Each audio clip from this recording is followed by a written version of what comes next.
Got it? Okay. All right, clerk will call the roll.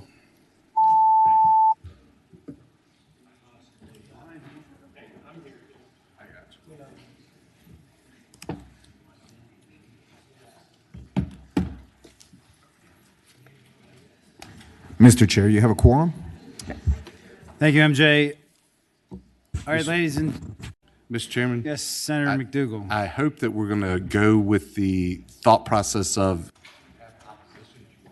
I was about to say that. okay. I just wanted to make sure if you have opposition to your bill, you move to the end of the line. Okay, so just so you're clear, this is our last meeting before crossover. We're starting at 4:30. We got 21 bills to get through, something like that. We're going to try and take all the bills without opposition first. If there is opposition to your bill, you're going to go last, which means you'll be with me. 1-0. So with that in mind, I think the first bill we have up on the docket is Senator Sturdivant. Sturdivant, you got 102, I think. Yes, sir. No opposition that I'm aware of. Mr. Chairman, Senate Bill 102, right now, current law allows a will to refer to a list of tangible personal property. Senator, is there any opposition to your bill that you're aware of? No, I think sir. This is a Virginia Bar. This is a Boyd Gray's recommendation, Indeed. right? Or Yes, a sir. Virginia Bar Association Trust and Estates section, right? Is there anybody who has an opinion about non-exoneration of tangible personal property who's here to testify in opposition to the bill? I move to report. Is there anybody online? No?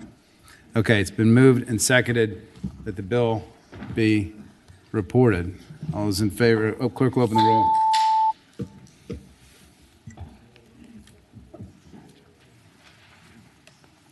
Ayes 11, no 0. Thank you, Senator. Thank you very much. All right, next I have Senator Durant, who I believe does not have a uncontested bill. Is that right? I believe there's opposition to yours, right? Certainly possible, Madam. I'm pretty sure there's opposition to your bill. So why don't you just sit? We'll put you at the end of the. There's only like 2 other people behind you here, so just have a seat and we'll get to you in 1 second, okay? You're second on the sign up. Senator McPike, you have opposition too, don't you? Where's Eben? Is he here yet? I got one. Owen Shane, you got uncontested? I do. Senate Bill 471. Mr. Chairman, this is another Wills, Trust, and Estate section of the Virginia Bar Association bill dealing with powers of attorney, limits their ability to use the power of attorney to execute or change, transfer on death deeds unless it is expressly stated in the power of attorney. Okay. Is there any opposition to Senator Obenshane's power of attorney bill? And I move to report. Second. Okay, it's been moved and seconded. The bill be reported. Clerk will open the roll.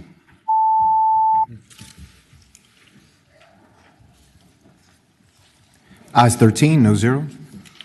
Thank you, Senator Obenshain. All right. I have one, too. McDougal, which is yours? It is 63. Senate Bill 63, termination of an uneconomic trust. Senator McDougal, why don't you briefly explain it? Mr. Chairman, this just talks about when the trustee, how they can end a trust by sending notice to the co-trustees and sets a time frame for them to return notice. There's a substitute, and I think with the substitute, everybody was happy. Okay. Senator Obenshain moves. Senator McDougal seconds the substitute. All those in favor of the substitute say aye. Aye. Anybody opposed? No. Okay. Substitute before us. Has that been distributed? Yeah. Mr. Chairman, I think this came out of the financial institution. A lot of financial institutions end up being trustees, and they were having difficulty terminating the trust, and this sets up a process by which they can terminate them. So, Senator, the version in the sub is a lot less words than the original version, right? I thought you liked that. Yeah. What is this section? It's referencing 707 and.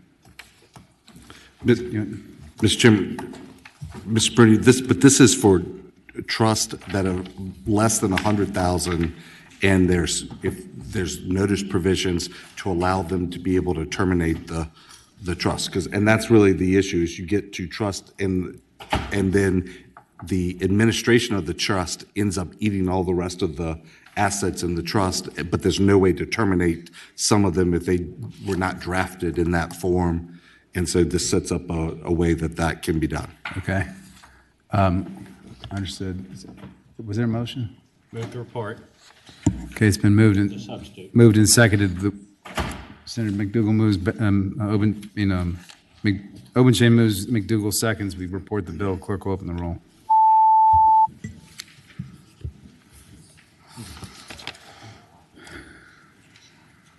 Did you? Ayes 13, no zero. Didn't show. I don't know what's going I on. voted yes, I'm sorry. Okay, the bill reports Your 14 vote will to be 0. noted, sir. 14-0.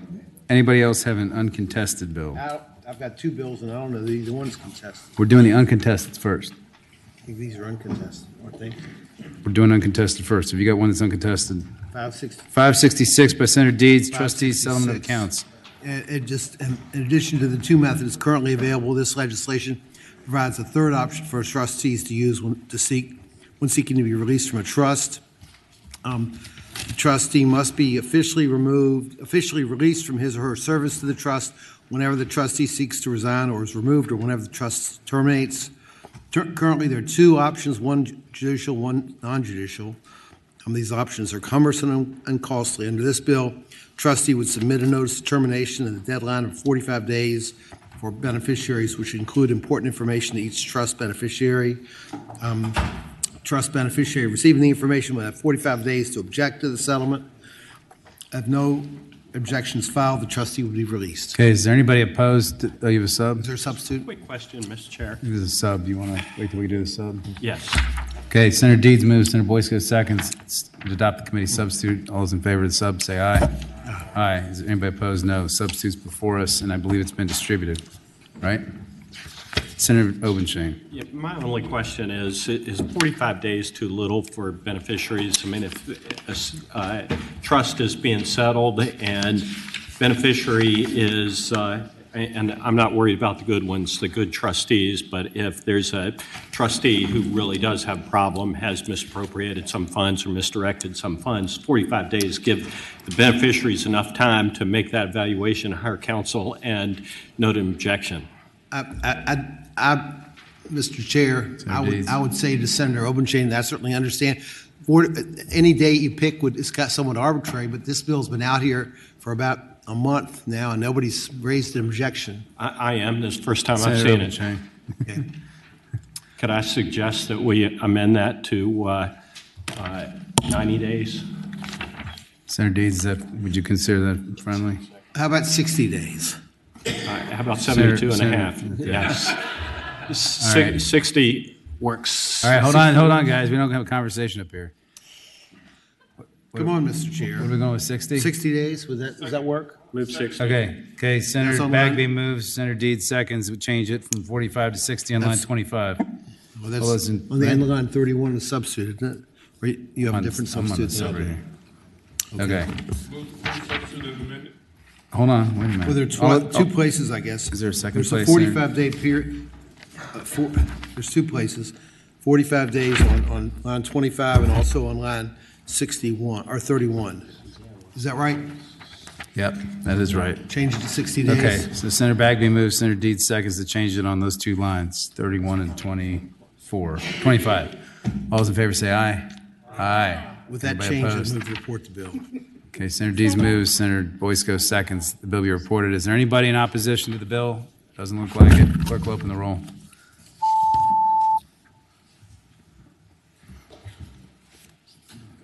Okay. Ayes 15, no zero. Senator Deeds, does your next 580 have opposition? I think it has discussion. We're going to hold off on that because there's going to be discussion about that. Mr. Chair, Yeah, Senator Peak. Senate Bill 86, I have moved to strike, so. Okay, Senator Peak moves to strike Senate Bill 86. Senator Stanley seconds that. Clerk will open the roll.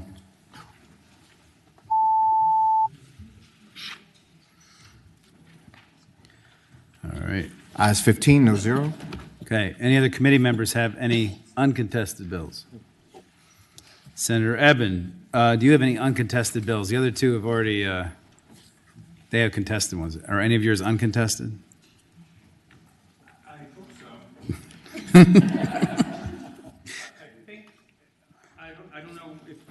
I don't know if there's any opposition to SB 687 on distracted driving. Yeah. Why don't we go back? We'll just go back to the sign up at this point, which puts you number 3. Okay. So am I next or? No, Durant, McPike, Edmond. So Senator Durant, come on up. Mr. Chairman, Senator McDougal. I didn't compare them. Is Senator Durant's bill and Senator Peake's bill similar? Durant, which Durant bill? Peake's 97. They're similar, but they're different. Peaks, I think, has to do with front window tint, and not all the other window tint, just the front windshield, and then hers has to do with defective equipment, so they're kind of different. That is correct. I amended mine, Mr. Chair. Yeah, To Senator just Peake. cover the front, to address the windshield. Yeah, they'll be quick, Senator McDougal. All right, Senator Durant. Thank you, Mr. Chair, members of the committee. Senate Bill, need to know my number, 65. 65. Seeks to return as a primary offense when it comes to unsafe, illegal use of defective and unsafe equipment. So, Mr. Chair, members of the committee, there's a lot of statistics that I could cite that I have here in front of me, and I think you would all trust me that that's accurate, but we are really talking about the core of this is we have instances where there's equipment that's not safe, and our law enforcement is not able to act on that. If they see tires that are about to blow, that they at their breath reds, or if they've got something in there, or the bolts are not there, they cannot stop somebody, and that's a threat to all of us. It's a threat to our young kids. We do need to have some conversations about where we're going to, how we can ensure that our law enforcement is able to address that when it comes to a safety concern and make the appropriate, amendments for that. That I think, when I was growing up, it was a question of, do you know that your taillights are out or something's wrong and I needed to go to court and say I've taken this care of it? That's what we need to do. That's where we need to move forward in the Commonwealth when it comes to some of these safety issues, and that's why I think this is an important conversation we'd have at the Commonwealth and the General Assembly. Okay. Does anybody have any questions for Senator Durant's bill, where she's trying to repeal the finance chairman's bill? No questions. Do you have anybody here in favor? If there's anyone online that would like to speak in favor, please raise your hand. Yeah, it's set to like 2 and 2. All right. Come on up. Good evening, Elizabeth Hobbs with the Virginia Sheriff's Association. We support the bill. I would note that it's historically was noted as defective equipment, but that was changed several years ago, and it's unsafe equipment. And certainly we support the opportunity to keep the community safe by stopping vehicles with unsafe equipment. Thanks. Mr. Chair, members of the committee, David Ostwingle on behalf of the State Police Association, and we support the bill. Thanks. Anybody online in favor? Mr. Chair, there's no one online to speak in favor. Okay, switch over to opposition. Is anybody opposed to the bill? If there's anyone online that would like to speak in opposition, raise your hand. All right. Hurry up.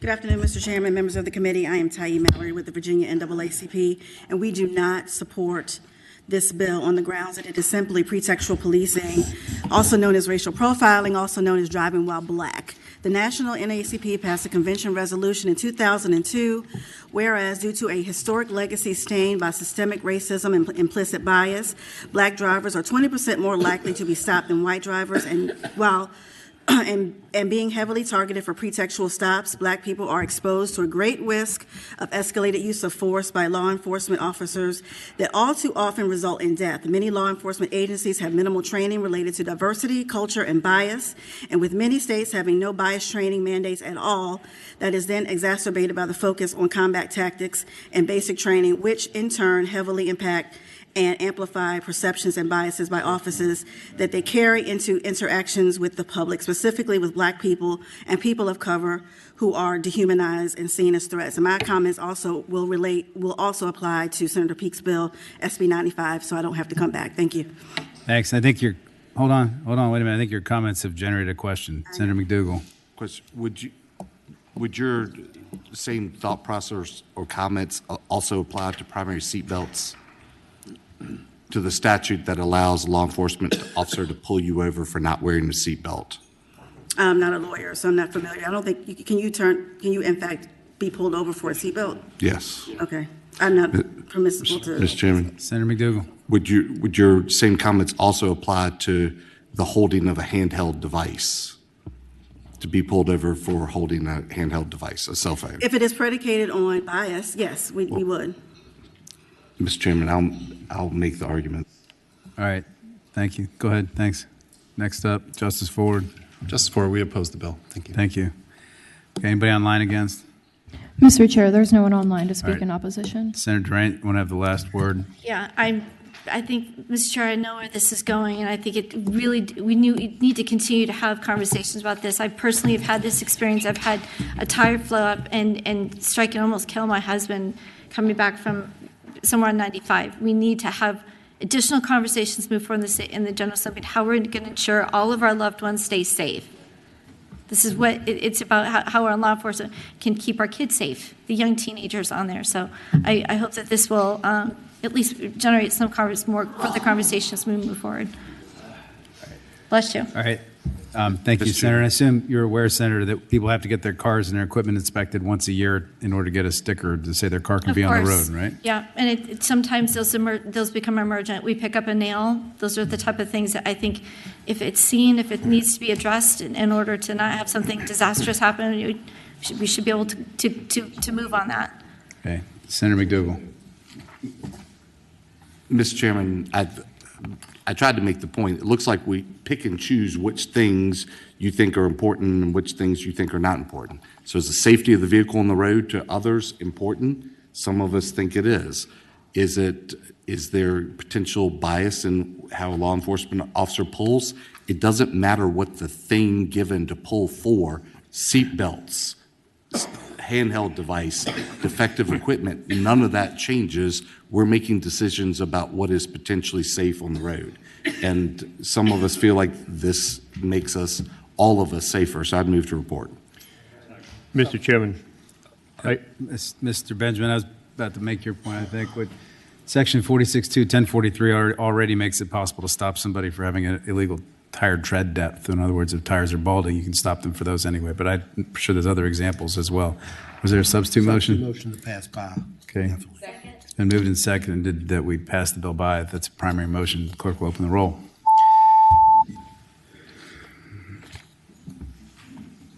Ayes 9, no 6. Thank you, Senator. Next up, I have McPike, who's got law enforcement officers for DACA waivers.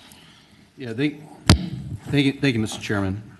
Yes, Senate Bill 69 seeks out to add deferred action for childhood arrivals as a qualifying part of our statute that lays out who can be police officers, Mr. Chairman.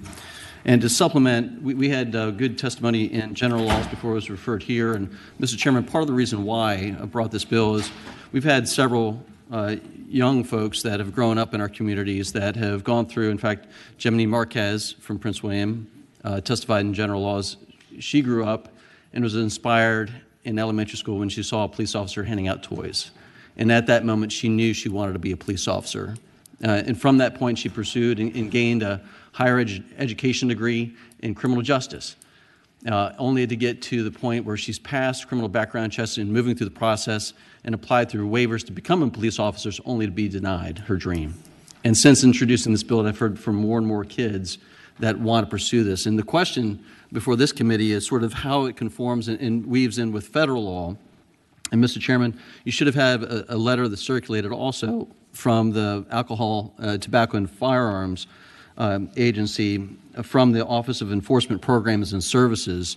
And Mr. Chairman, what it finds is that DACA recipients who are certified as law enforcement officers may, in compliance with federal law, possess firearms and ammunition issued to them by their employing government agency and/or department for official use in performing their official duties. It does lay out in a letter a number of circumstances which do limit those rights. For instance, if the government policy allows them to carry on and off duty, then they would be allowed. However, if the department's policy is that they are not allowed to possess or carry, then they would have to relinquish that firearm at the end of their official duties, end of shift. It further lays out that they can also collect, for instance, evidence of ammunition and firearms in accordance with their duties, and as well as they can also do so when they're in the law enforcement training academy. So it provides a very precise framework and prescribes what that possession of firearm and ammunition looks like under USC 925A1, which is the federal code section, which provides that law enforcement exemption. And so that is the bill, Mr. Chairman, and hope it will be the pleasure of the body to pass this bill. Okay, are there any questions for Senator McPike from the committee? Mr. Chair. Yep, Senator Jordan. Thank you, Mr. Chair. Question for the patron. Would this bill allow someone to utilize VSIN? Does this not comply? Would this person not comply with the ability to obtain a VSIN certification in the Commonwealth? Mr. Chairman, I'd have to look at the department policies in terms of who's allowed and what their access. They've at this point, remember, they have to pass the background checks, and so the background checks is the precursor to VSIN. Mr. Chairman. Senator Jordan. Do we have anyone from public safety that might be able to answer that, or any department that might know that answer? Looks like State Police Colonel Maxey's coming up. Colonel Maxey, have you seen Senator McPike's letter from ATF? Colonel Maxey, have you seen Senator McPike's letter from ATF? I have not. Okay. Sir. Yeah, you might want to look at it. But go ahead. What's your thought? Mr. Chairman, so for this VSIN certification would be U.S. citizen or present lawfully within the United States for a period of 10 years. So if you're DACA recipient, you're present lawfully because you've gotten clearance for a from period ICE of to 10 years. You would become eligible at the 10-year. Okay, I think that answers the question. Any other questions, Senator Jordan? Okay. Any other questions for the patron? All right. Can we set it at like 2 and 2? Senator McPike, do you have anybody in favor? If there's anyone online that would like to speak in favor, raise your hand. Okay. Doesn't look like it. Anybody? Is there anybody opposed? Come on up. Reset the timer. Mr. Chairman. If there's anyone. Go ahead. Senator McDougall, you have a question? I do, because I'm sorry I didn't focus in on this. But right now, the current requirement is that you be a citizen of the United States, correct? Mr. Chairman, I'd ask the Senator, yes, with a waiver process that's allowed under existing law. And so in the previous, it's been denied waivers because it's been unclear. I think the letter from the ATF provides that clarity today. Mr. Chairman. Senator McDougall. Well, I guess what I'm trying to maybe go at a different point. So the only permissive status is to be a citizen. So if you're here as a legal resident, you would not be eligible even with this bill. Is that? Because the language I'm seeing is just a person granted deferred action. It doesn't talk about any legal presence or work permit or anything of that nature. Am I missing something? Senator McPike. Yeah. Mr. Chairman, sorry, I'm looking through the waiver process, but there is a process where I believe folks under temporary other status and visas Senator, could I think Senator McDougall is focused on the language in the statute, and so he's asking under the statute, right? Where does the authority for other non-U.S. citizens to get a waiver come in? And it sounds like you're saying that DCJS might have some kind of a waiver process that they have been utilizing for years in order to do that. So if you look through 62 through 65 of the bill and this is the existing code that lays out the waiver process. Oh, I see. Yeah. So it allows flexibility for the agency to apply if they see a circumstance that has a means of gray area. Again, the candidate's already passed background checks. It allows them to bring forward a candidate through the waiver process for approval. And they have granted approvals in the past. However, DACA kids have been hung up because of this question at the federal level. And so that's why you've got the letter before you from the ATF, hopefully providing clarity to this committee, clearing this up. Got it. Paragraph D clears it up for me. Senator McDougall. I guess, Mr. Chairman, I think you could see when you look at the statute, if anybody goes back and look at it, it'll look like it's permitted if you're a citizen, it's permitted if you're not a citizen but granted deferred action, but not if you're legally present. in the United States, because that will not be one of the things you'll have to go down to the waiver process. So if you're going to support this, wouldn't it be better for that language to be in the waiver section? Right. So I think, Senator, what Senator McDougall is suggesting is that you have language that says that demonstrating that you're lawfully present pursuant to DACA would constitute good cause shown for the waiver. Mr. Chairman, I'd ask the senator that the intent is to put it in here is to make it very clear that it is a qualification, that it should not be the precursor or the waiver process because it's allowable under federal law, and therefore not in a waiver a status of a waiver versus it's allowable in our law. Okay, why don't we go back to testimony really quick? Is there anybody who's opposed to the bill? If there's anyone online that would like to speak in opposition, raise your hand. Nobody opposed the bill either. Mr. Chair, there are 3 people online that would like to speak. That are opposed? Yes, Mr. Chair. All right, let's go. Andrea, you may unmute and please make sure your camera's on. Big problem with this bill. I foresee it allowing non-citizens to arrest citizens. So I'm not really sure where our laws have gone, but I don't think we're down to the point of deciding who has good intent or bad intent. But I think we need to look at our laws and understand that in the Commonwealth at least, that we have citizens who have the capability of arresting and dictating law. And I think that there's other processes that if somebody wants to become a law enforcement agent, that they follow the process and become a naturalized citizen. And I don't think we should be in the business of deciding intent. I think becoming a citizen, you have allegiance to your country and your state. Thank you. Next. And you can go ahead and unmute. Policy failures have caused this hiring issue. Citizenship matters. Police have tremendous authority over my civil liberties, and only a citizen should wield these powers. Non-citizens should never be allowed to arrest a citizen of the United States. There was a comment made in the Gen Law Subcommittee that equated this bill to non-citizens being in the military. DACA recipients cannot currently join the military. Non-citizens who are allowed to join must have entered legally and must have the status of a U.S. permanent resident card or green card.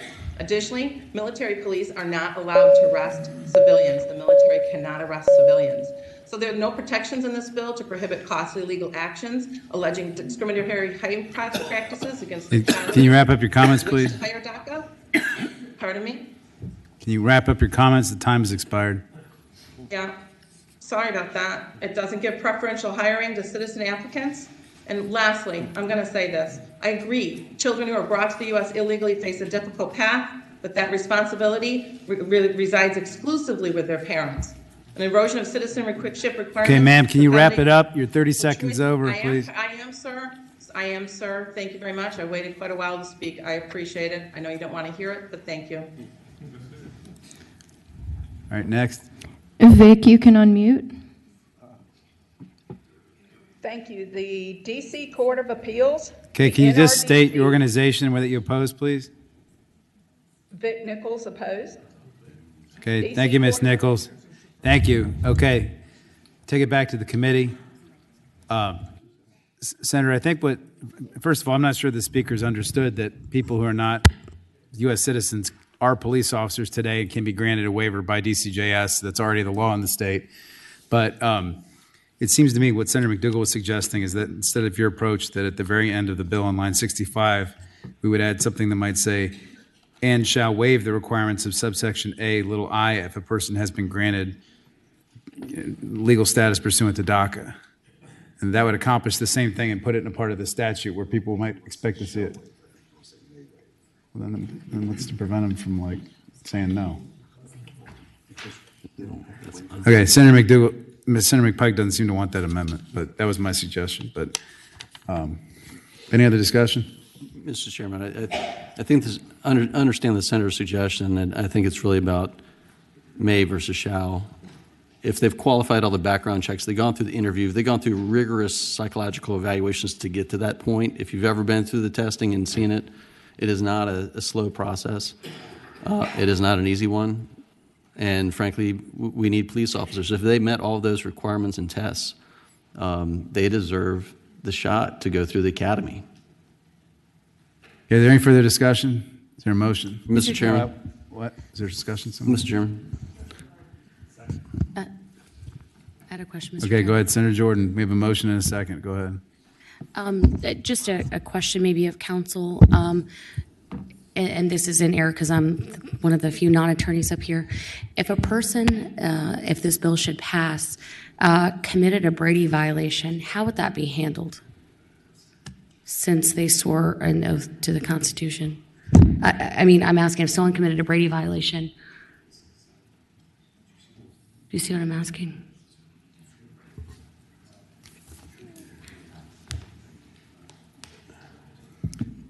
Mr. Chairman, a Brady violation occurs when a prosecuting attorney fails to disclose favorable information to the accused. I think I'm not answering my question right, but I'll ask later. Thank you. All right, thank you. Okay. Mr. Chairman. We have a motion report. I just want to add, just to clarity to the situation. Senator Pike, talk us out of reporting. I hear you, but just to clarity, DACA recipients have served the military, over 800 of them, to be clear, and they swore the oath to defend this nation. And so I want to make sure some statements made earlier don't get addressed because it's simply untrue. And they do serve, and they do want to serve because they grew up here, and they have no other opportunity because this is the country they know and love, and they grew up here. Thank you, Mr. Chairman. Thanks. Okay, so it's been moved by, I think, Senator Perry and seconded by Senator Carol Foy. We report the bill. Clerk will open the roll.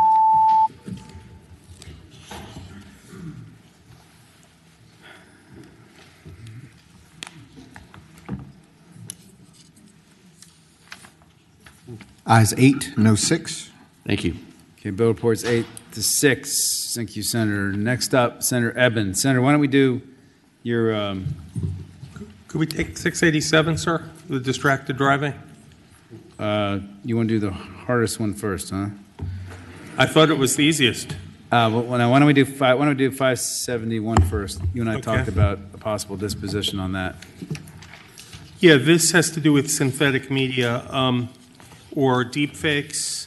The bill would expand consumer protections related to defamation, libel, and slander by including a definition of synthetic media, more commonly known as deepfakes, and providing victims of any such fraud with the ability to seek legal redress. It would also provide additional deterrence for someone who commits a fraud by adding a Class 1 misdemeanor in the case of using synthetic media for it. We know it's rapidly growing, and I think this approach is a good one. It's not a vertical approach, it's more a horizontal approach, and it doesn't say that deepfakes are all bad. It just says if they're used in furtherance of an existing crime, that there's an enhanced penalty. Okay. Thank you, Senator. There's a substitute. Okay, hold on. Senator Bagby moves, Senator Deeds seconds the substitute. All those in favor, substitute, say aye. Aye. Substitute is before us. Senator Deeds. Mr. Chair, I move that we carry the bill over and defer the civil part to the Boyd Graves Commission and the criminal part to the Criminal Justice, what do you call that? Criminal Justice Conference, yeah. Yeah, and Senator, I think the idea there is this statute we're amending has only been amended like once in like 150 years or something. And its time has come. And yeah, and then the criminal stuff, I think that's the safest course of action. This is a new area, and yeah, okay, thanks. MJ taking over, man. All right. He's like, great idea, great idea. Want me to strike that? No, that's fine. Sorry. We're good. Stanley, you gonna vote? Ayes 14, no 0. Okay, Senator, why don't you do your marriage one next? That's, I think. Okay, that's SB 101. This establishes that marriage is lawful regardless of the sex, gender, or race of the two persons, as long as the marriage is not in violation of any other Virginia law. And it clarifies that religious organizations, a member of the clergy, acting in a religious capacity shall have the right to refuse to perform any marriage. We recognized same-gender marriage in Virginia since 2014, and Oberfeld versus Hodges at the U.S. Supreme Court affirmed in 2015 that a fundamental right to marry is guaranteed to same-sex couples from the Equal Protection Clause, and we had a history in Virginia of prohibiting interracial marriages, which is why I included it in this bill as well.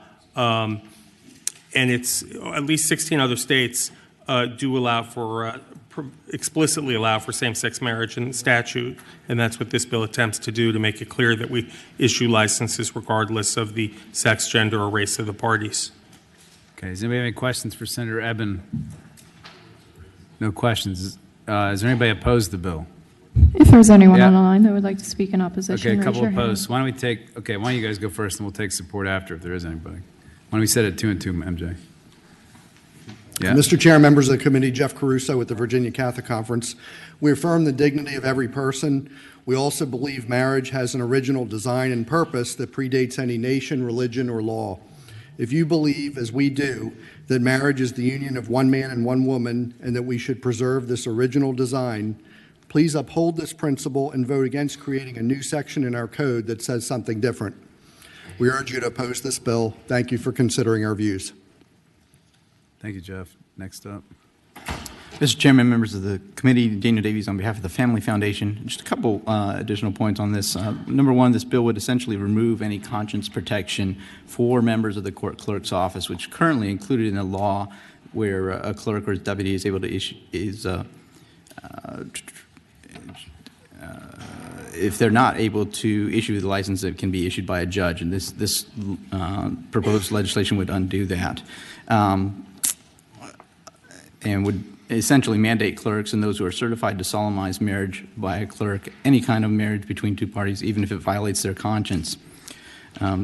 Secondly, under the provision on line 17 seeks to provide protections for, quote, religious organizations and members of the clergy, unquote, would not, as written, would not cover non-clergy persons, including elders at a church or legislators or non-religious persons. There's been other legislation moving through this year that would expand that group of non-clergy officiants, and this would not have any kind of exceptions for them. In addition, the provision could be rendered useless given that clerks authorized by 20-14 also certify clergy to solemnize weddings. So we urge the committee to oppose this bill. Thank you. Thank you. Okay, close the testimony. Any further discussion about the bill? Are you taking testimony for it as well? Yeah, okay, sure. Does anybody want to testify in favor? ACLU, Equality Virginia, in favor. Okay. Move to report. It's been moved by Senator Deeds, seconded by somebody down there. Senator Carol Foy and maybe Perry. Yeah, that we report the bill. Clerk will open the roll.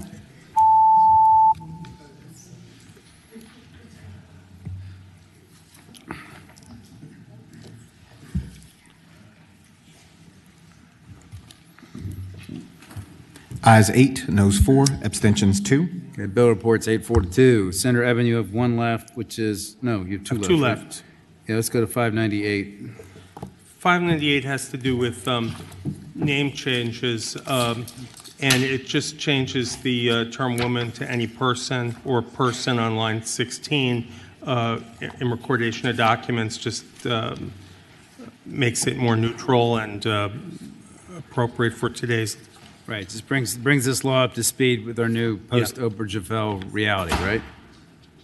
Yes. Okay, is there anybody opposed to this bill? If there's anyone online that would like to speak in opposition, raise your hand.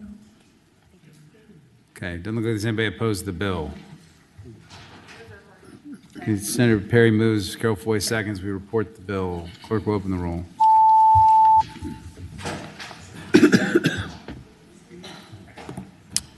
Ayes 14, no 0. All right, Senator, let's talk 687, vulnerable users. This is what I hope was my unopposed docket. This is distracted driving.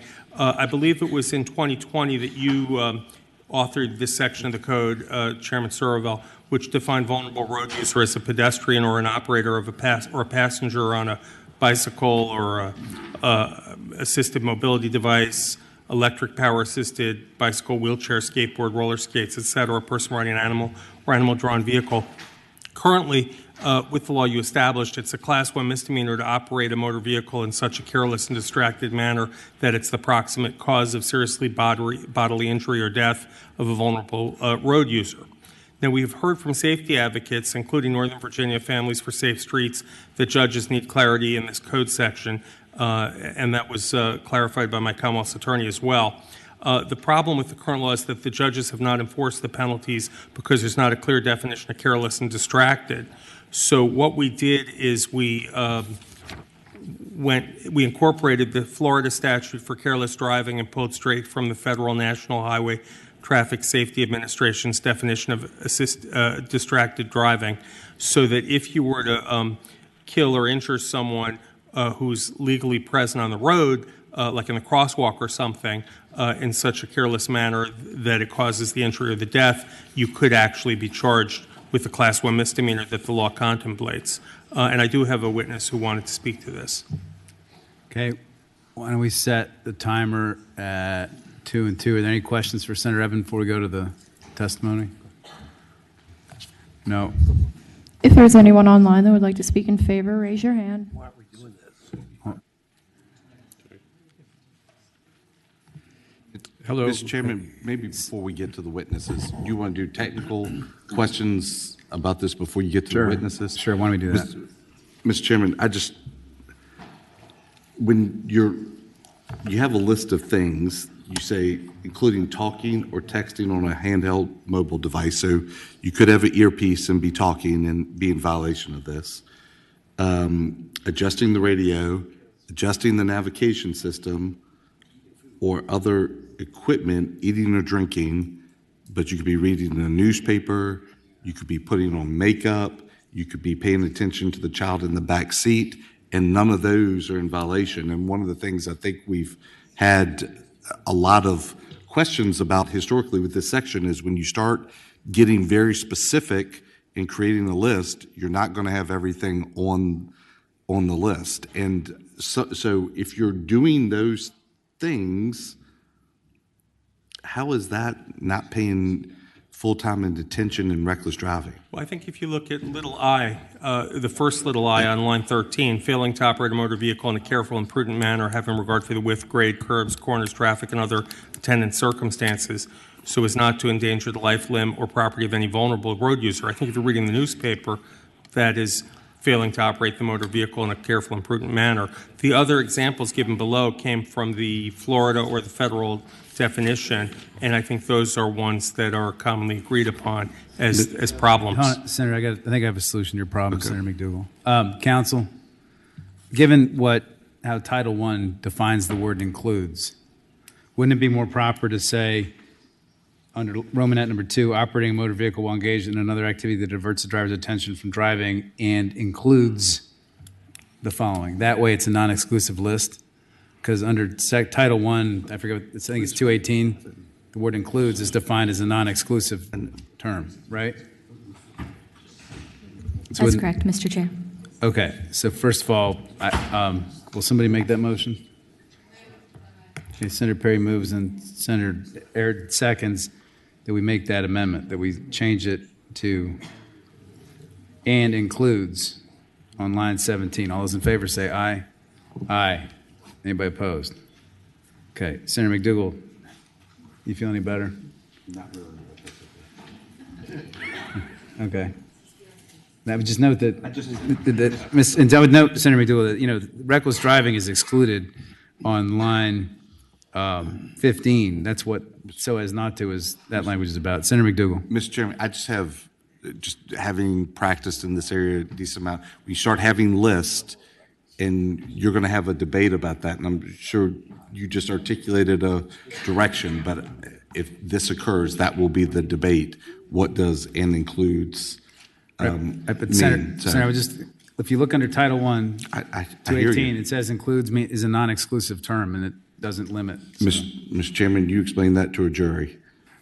Mr. Chairman? Yeah, Senator Evan. Just to clarify, we've had people who've been hit and struck in crosswalks, and judges have not been able to use this to sentence because there was some doubt as to whether or not what was careless and distracted. And I think this does do a good job of getting some of the most common circumstances and making it clear what careless and distracted is.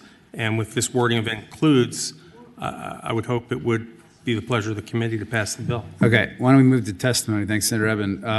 Set it to 2 and 2. Alexandrians for Safe Streets. Yes, so my name is Mike Doyle. I'm the founder of Families for Safe Streets. I'm also a crash survivor. And we have members in our organization that have lost loved ones. I'm fortunate in that I was in the middle of a crosswalk when the driver was turning left, hit me with such a force that my forehead put a dent in the hood of the car. But I've survived, obviously. Took me 3 years of neurological rehab. We have other members who have lost family members. I've had too many conversations with some of these families. And it's either reckless or it's failure to yield, which is maybe a $250 fine. So these are people that are seriously injured or killed, and there's nothing in between. This fills the gap of some type of deterrence and consequence. I've had a lady from the Middle East. She couldn't understand why there was no justice on this. The driver was given a $250 fine for killing her father. I couldn't explain it.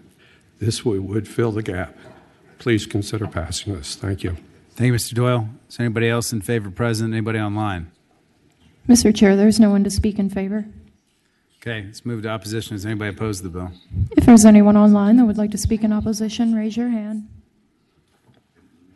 Doesn't look like there's anybody. Okay, is there a motion on the bill?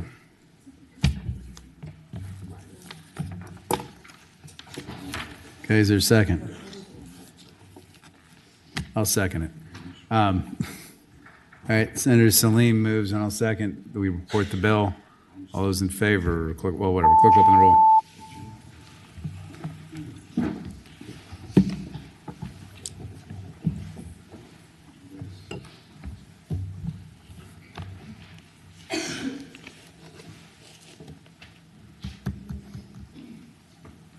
Ayes 6, noes 8. Okay, bill fails to report. Thank you, Mr. Thank Chairman Senator. and members of the committee. Thank you. Next up, nobody else present. I think we're down with committee patrons now. Peak. Want to do 97? You have a substitute, right? I do. Okay, Obache moves. Stewart seconds. A substitute. Get it in front of us. All those in favor say aye. Aye. Anybody opposed? No. The substitute's before us.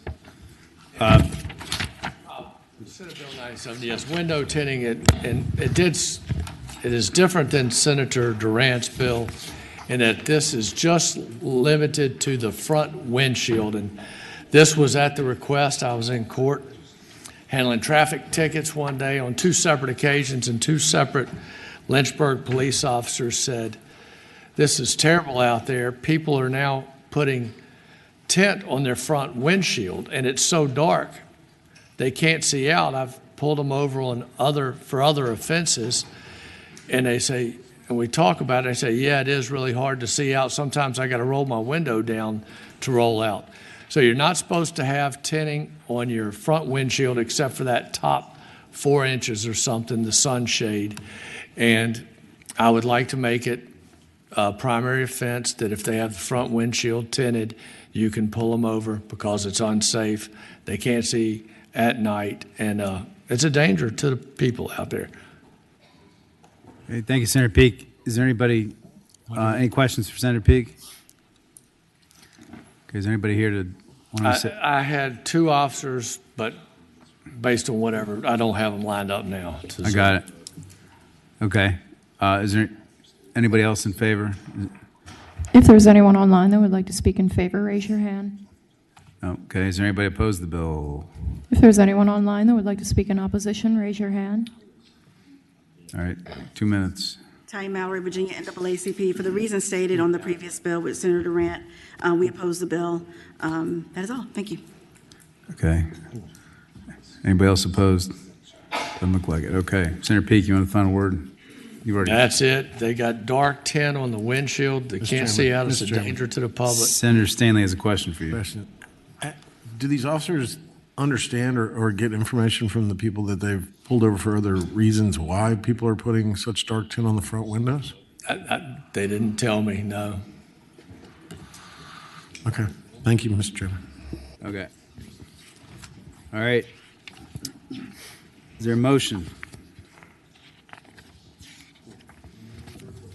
Is there a second? It's been moved and seconded the bill be reported. All those in favor, clerk will open the roll.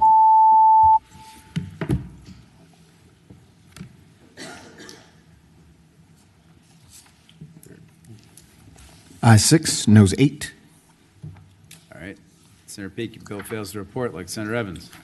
It happens. Senator, you want to do 695? It's Senate Bill 695, and I think we've got a substitute. Mr. Chairman, And an amendment to the substitute? I do have a substitute to on the that amendment. specific bill. Hold on. Well, wait a minute. Whose substitute is it? Your substitute or his substitute? Senator Salim has the substitute, I believe. Have you submitted it? Hold on. Counsel, is the substitute that's in the packet here the Peake substitute or the Salim substitute? Mr. Chair, I think the substitute Senator Salim is proposing is different than the ones that's in the packet. So there's two in the packet? I don't have either substitute. I don't. It's not in my packet. Okay, maybe I'm the only one with the packet. Well, the chair could share. Okay, well, hold on a sec. So, Senator Peake, how would you like to proceed with the Salim substitute or the Peake substitute? Yes, let's proceed with the Salim substitute. Okay, so Senator Salim moves and probably Senator, does anybody else second his sub? Aird seconds the Salim substitute to the Peake bill so we can get it before us to discuss. All those in favor say aye. Aye. Anybody opposed? Can we have the Salim substitute? I don't know which one's in my packet here. And Mr. Chair, the substitute is not before the committee, but it would be, if I understand correctly, it would be to conform it to the version of the House bill that was proposed in House Committee on Appropriations. So if everyone wants to pull that up on LIS, that would be the way to view what the substitute is. It's House Bill 1496. Yes. And it came out of the House Committee pretty, Ben, do you know what the vote was out of the House? 12-7 out of the House Committee. 1496. And Mr. Chair, the LD to look at would be the one ending in 7305. It would be the H2. Okay, I have that up. This is a whole different new bill concept thing. Well, Senator I'll Peake. say that the concept is very much the same. We've just limited it. I'll tell you, my original bill was going to be a registry, was going to create a registry with the Crime Commission. It came back with a financial impact of about $1 million. Same thing with the House, which is what led to this, which is just now reporting. And it's going about all of these different surveillance technologies that are out there. There are new ones every day, and we don't know what's going on with them. There's no registry of them. We don't know how many they are. So this is requiring the report these surveillance technologies to the localities.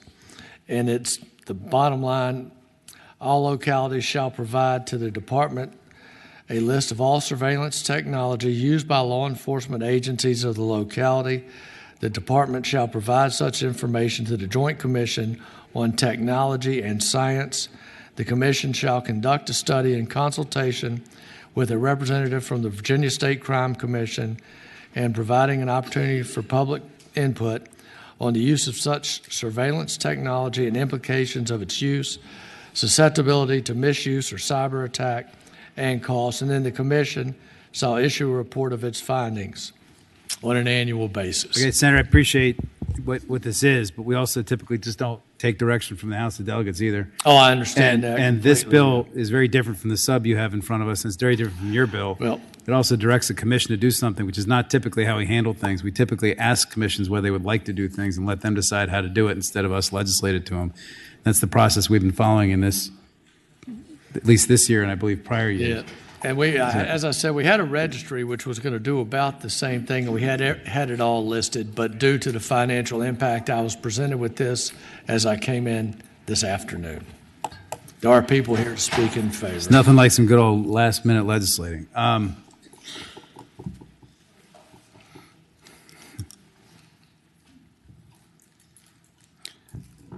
Senator, why don't you take this by temporarily, because this is not what I expected today, and having this sprung at the last second kind of gives me some concern. I'd like to talk to you on the side while somebody else runs the meeting about this bill. This isn't usually how we do things. So why don't we go to, let's see, next up, is there anything else that's easy? Senator Jordan, why don't we do 531 and 2?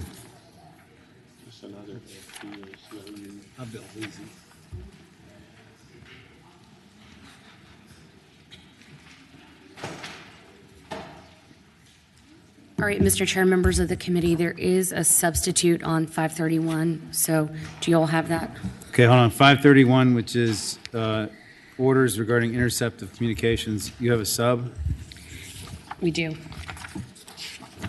And I'll explain what the substitute does briefly. Okay, hold on a sec. Let me try and find it here.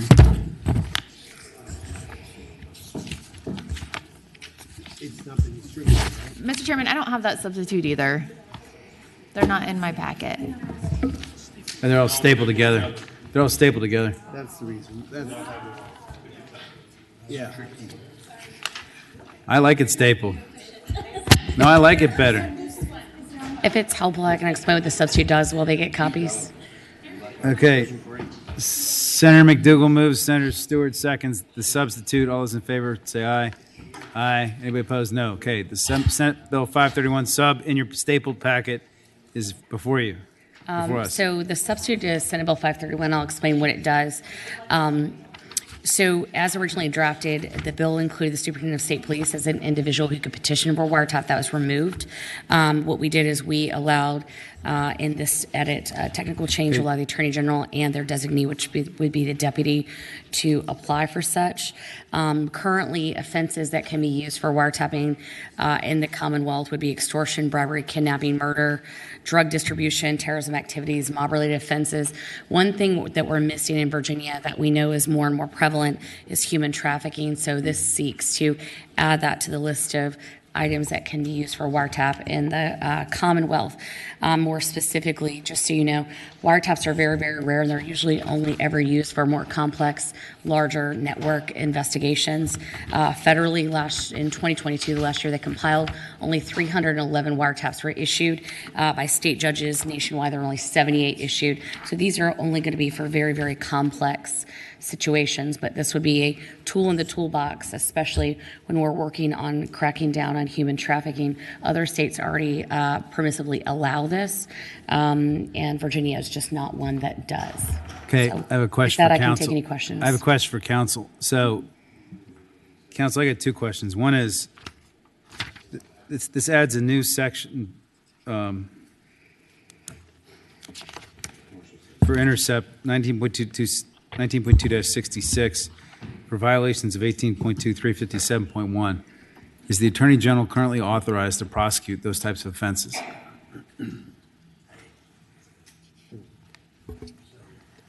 I don't think so. I'd have to look it up to give you a definitive answer, but. Counsel, Taylor, do you know? Mr. Chair, that's also my understanding, but we will double check, but I don't think it's in the list of. Okay, so the Attorney General wants wiretapping authority to investigate things they're not allowed to prosecute, right? Mr. Chair, Yeah, Senator Jordan. there are often many times the Attorney General in consultation with federal authorities currently that already work together on prosecutions, such as anything like maybe the Opioid Abatement Authority, anything fentanyl related, or anything Can you they've move done. the microphone up because I'm having a hard Sorry. time hearing. there are a large past history of everything from Medicaid fraud to opioid abatement authority monies and other things in between where they've worked together on settlements between state and federal officials. So that would not be Mr. Chairman. Yeah, unique. hold on. And Senator Jordan, you really need to slow down. Everybody appears having a hard time hearing you because of the acoustics. But Senator Perry has a question. Mr. Chairman, Senator Jordan, I think that's right. I think there are a number of places, but I'll be honest with you, in all the time that I was a prosecutor and all the times that I know of folks who have been prosecutors longer than I was a prosecutor, I don't know of anyone using this wiretap statute at all. And it wasn't because they didn't know how, or it wasn't because there weren't enough crimes in it. It's because on the local level, it just doesn't make sense to use for the types of crimes that get prosecuted. And because, to your point, there are many task force and things like that, but the feds handle it. The feds do it. And it's because of the expansive nature over counties, over states, that these types of crimes are investigated. And so I think the question is, if the feds are involved, then why wouldn't the feds be getting the wiretap instead of the Attorney General who can't prosecute the crime? Okay, Senator Jordan, any response to that? I would say that anyone who wants to be a part of the team to be able to assist in putting away human traffickers, those that traffic fentanyl, and all of the people in between, I think it's a team effort. We have a number of task force, especially in Virginia, on human trafficking, on opioids and the like. So I don't think this is out of the realm of, normalcy. Okay, any other? Counsel, I had a second question. So the other edit in the bill that I didn't understand is on line 48 and 49. It says the application has to be verified by the Attorney General. I'm not really clear why that's not broad enough and why we have to add the Chief Deputy Attorney General as designated by the Attorney General when it already says the Attorney General. I'm not really clear why that's even needed. Mr. Chair, and the patron may correct me, but I was understanding that to be somewhat of a technical change, just because if you go on line 12 of the bill, current law already allows the Chief Deputy Attorney General, if the AG designates in writing, to actually make the application. So I was wondering if that's why it was added in 19268, because that's where it talks about whoever's making the application is going to verify to the best of their knowledge that includes the following information, but I'm not. And Mr. Chair, that's no different than also allowing designees at the federal level, I believe. Okay. Okay, so, Senator, do you have anybody testify in favor of the bill? I have no idea. I guess we'll find out. I saw Ms. Stamos here. Is she still around? She take off. If there's anyone online that would like to speak in favor, raise your hand. No. Okay, is there anybody opposed to the bill? If there's anyone online that would like to speak in opposition, raise your hand. Okay. We have a whole bunch of surveillance people here. Nobody's going to oppose wiretapping. Okay, got it, Senator Jordan. Mr. Chairman, if I could just ask one more question. Yeah, Senator Perry, go ahead. Mr. Chairman, Senator Jordan, you mentioned that this was to help with fentanyl trafficking. Is that correct? What I'm saying, I seek to add human trafficking because drug distribution and all the other previous offenses are already part of that. So, for instance, other states like Florida added human trafficking to their wiretap statute, and they were able to get access to several applications, text messages, or other forms of communication in order to build cases in collaboration with federal authorities to be able to crack down on human traffickers. Okay, just to be clear, though, Mr. Chairman. Senator Perry. Go ahead. Senator Jordan, 182357.1 is commercial sex trafficking. It's not drug trafficking, and in fact, drug trafficking is not included in this article. No, it's not. What I'm saying is the wiretapping statute already includes drug distribution to the point of task force and other things. I was bringing up drug distribution for the point of we already do collaboration. Mr. Chairman. Senator Perry. Where in the article does it include drug distribution? Extortion, bribery, kidnapping, murder, any felony violation. It's my understanding that we already are allowed to use wiretapping in the Commonwealth for drug distribution. That might be a question for counsel. I'm not an attorney. Mr. Chairman, I think drug distribution is 182248, and that is not included in the statute.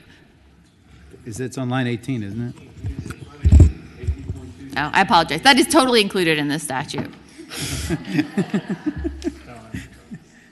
Any felony violation. Okay, any other questions for Senator Jordan? Any further discussion? Is there a motion? It's been moved and seconded by Senator Stewart. I've got another idea. I'm not certain I see the point of the bill, and the human traffickers will thank you, sir. It's been moved and seconded by Senator Deeds, seconded by Boysko. We pass the bill by indefinitely. It takes priority. Clerk will open the roll.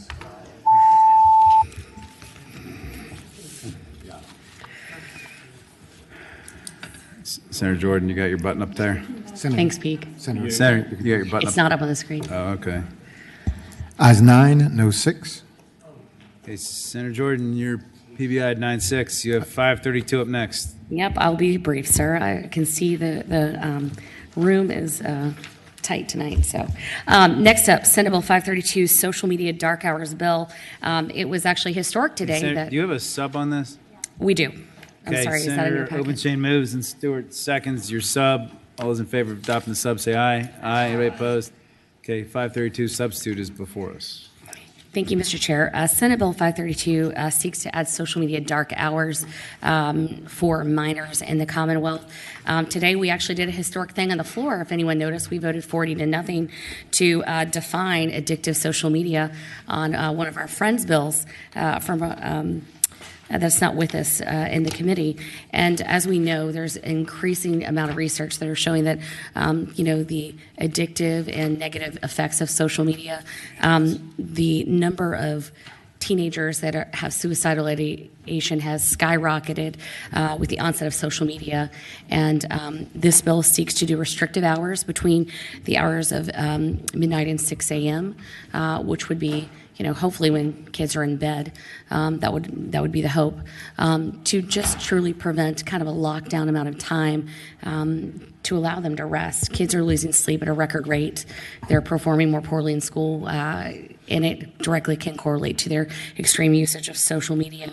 Cyberbullying during nighttime hours tends to spike, especially when parents are sleeping in bed. And it's the hope to get at the heart of that, to at least allow children to allow their bodies and their mind to rest during that time. And with that, I can take any questions you might have. Senator, we adopted the substitute already? We did not. We did not? Oh, did we? I think we just said the substitute was out there. Did we adopt the substitute? No. Okay. No. We did not. Okay. We have a substitute before, substitute, we had a motion and a second. Is all in favor of adopting the substitute, say aye. Aye. Any opposed? Okay, the substitute's before you. Who would enforce this bill? So this would be the social media companies, which can already comply with the laws that we pass here in the Commonwealth. And so today's bill, actually, that the doom scrolling bill, as I think we'll call it, there will be a need for compliance from the social media platforms. It would be their responsibility to do so based off of the ages of the minors on their platform. So the social media companies would shut down Yes, big tech. voluntarily? Or? Yes, I'm sure they're here to speak about it too. Okay. And they've got the ability to do this, you think? Yes, they do. Okay. Any questions for Senator? Mr. Chair. Senator Boysko. Thank you. More of a comment. I mean, parents have the ability, and I know this because this is what we did with our children when they were teenagers, to turn off the Wi-Fi and take your phones or computers out of your room and put them in a basket where the kids can't get to them. Doesn't that seem like parents first should be parents' responsibility to manage that? Mr. Chair, Senator Boysko, I would say this, is that while I am grateful that you are tech savvy and or you are able to do that in your household, there are some people that just are not savvy in order to be able to turn off Wi-Fi or be able to get through the complexity of an iPhone 15, especially if it's a grandparent or older adult handling a cell phone. I know that my parents at their current age wouldn't be able to do that if they were raising children. Second of all, this falls in line with bipartisan bills that have passed in other states, including New Jersey, California, New York, Utah, and the like, of making sure that social media companies take some responsibility and making sure that there is a sense of peace and calm when it comes to the rest and care of minors. While I think parents being involved in their child's life and taking responsibility is very important, I also think that we have a responsibility to hold big tech accountable when it comes to, the different social media platforms that are out there and the ways that bullies can access kids at any time. There just is no off time anymore for kids. When maybe you and I were growing up, a child would go to school and when the school bell would ring, we would go home. If there was a bully, it ended at 3 o'clock in the afternoon. Now it still happens at 3 o'clock in the morning. Mr. Chairman. Senator Stanley. Mr. Chairman, with the patron, my father, God rest his soul, said, "Son, there ain't nothing good going on after midnight." Mm-hmm. And that was back before we had phones. It's when we had cars. And we took quarters and put them in our car so we could make calls. But would you not agree with me that the head of Meta, Facebook, was questioned by our Congress not too long ago and had, on his own volition, turned around and apologized to parents for the harm that had been inflicted upon their children through his social media websites, including everything that you've just mentioned and also during the times that you just mentioned in your bill?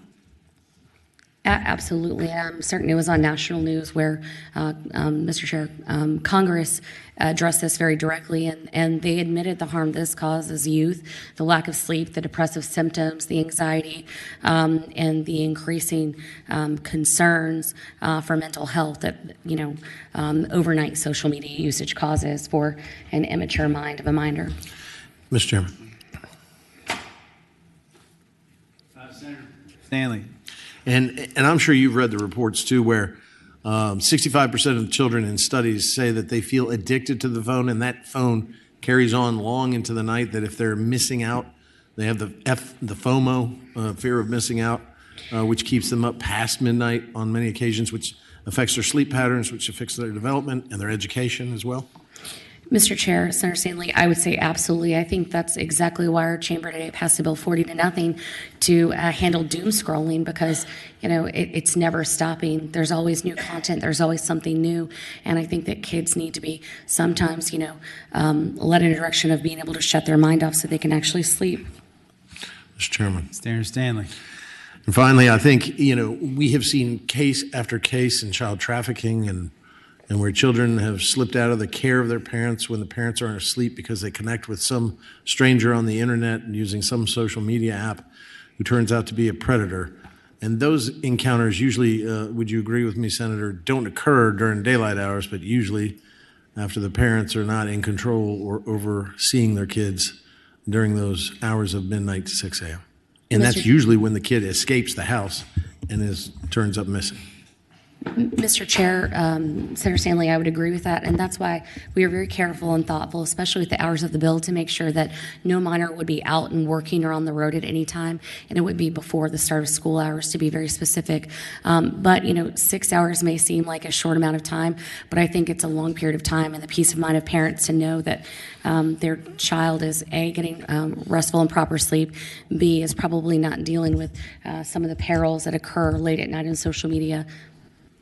Thank you, Mr. Chairman. Okay, thank you. Any other questions for Senator Jordan? Mr. Senator Subramanian. Thank you. Mr. Chair, I'd ask the patron. I actually have family in Australia and in India, and we talk to each other by Facebook Messenger. Would this ban our kids from being able to talk to their relatives? Mr. Chair, Senator Subramanian, I would say between the hours of midnight and 6 a.m., yes, if they're a minor. Thank you, Mr. Chair. And Mr. Chair, I'd ask the patron, you mentioned that there Subramanian. You mentioned that there are a couple states that also are already doing this. You mentioned Utah. Could you tell me what other states are doing this or contemplating doing this? New Jersey, recent passage of the bill would be New Jersey, California, Texas, and Utah. Okay. Thank you, Mr. Chair. Appreciate it. Speaking to the bill at the appropriate time. Subramanian. Go ahead. Yeah, I would normally take testimony and stuff before we speak to the bill and all that. Before. Okay, I'm sorry, I wasn't paying attention. Okay, Senator Stewart. Thank you, Mr. Chairman. Senator Jordan, I think I saw a report on the several days where people were summoned to Congress regarding these issues with minor children. Did I remember correctly that a lot of these tech giants were developing algorithms to prey on minor children, be it Amazon for selling stuff or Google, or you have any recollection of that? Mr. Chair, Senator Stewart, I can ask that. So very specifically, for instance, if you're a minor girl, say you're 14 years old, and you use, a method to purchase a pair of, say, extra large pants, when you go to the next social media platform, it's very likely that you'll be targeted with ads for weight loss pills or extreme diet trends or lose weight fast ads based off of your prior purchase. So yes, there's many different ways that minors can be targeted, and that's just one of the many examples. Mr. Chairman. Senator Stewart. And in fact, they determined that they were developing these algorithms to get at these kids at the most vulnerable times. Isn't that correct? Mr. Chair, Senator Stewart, just the same way at the beginning of the new year, we get served every single ad for the new diet fad, weight loss, workout equipment, and everything in between that we should try. It's the same for children, except they're dealing with a mental health struggle, that they're worried about their image, their weight, they're sinking increasingly into depression, anxiety, and sometimes suicidal ideation based off the targeting that is put forth on them. Thank you. Okay. Any other questions for the patron?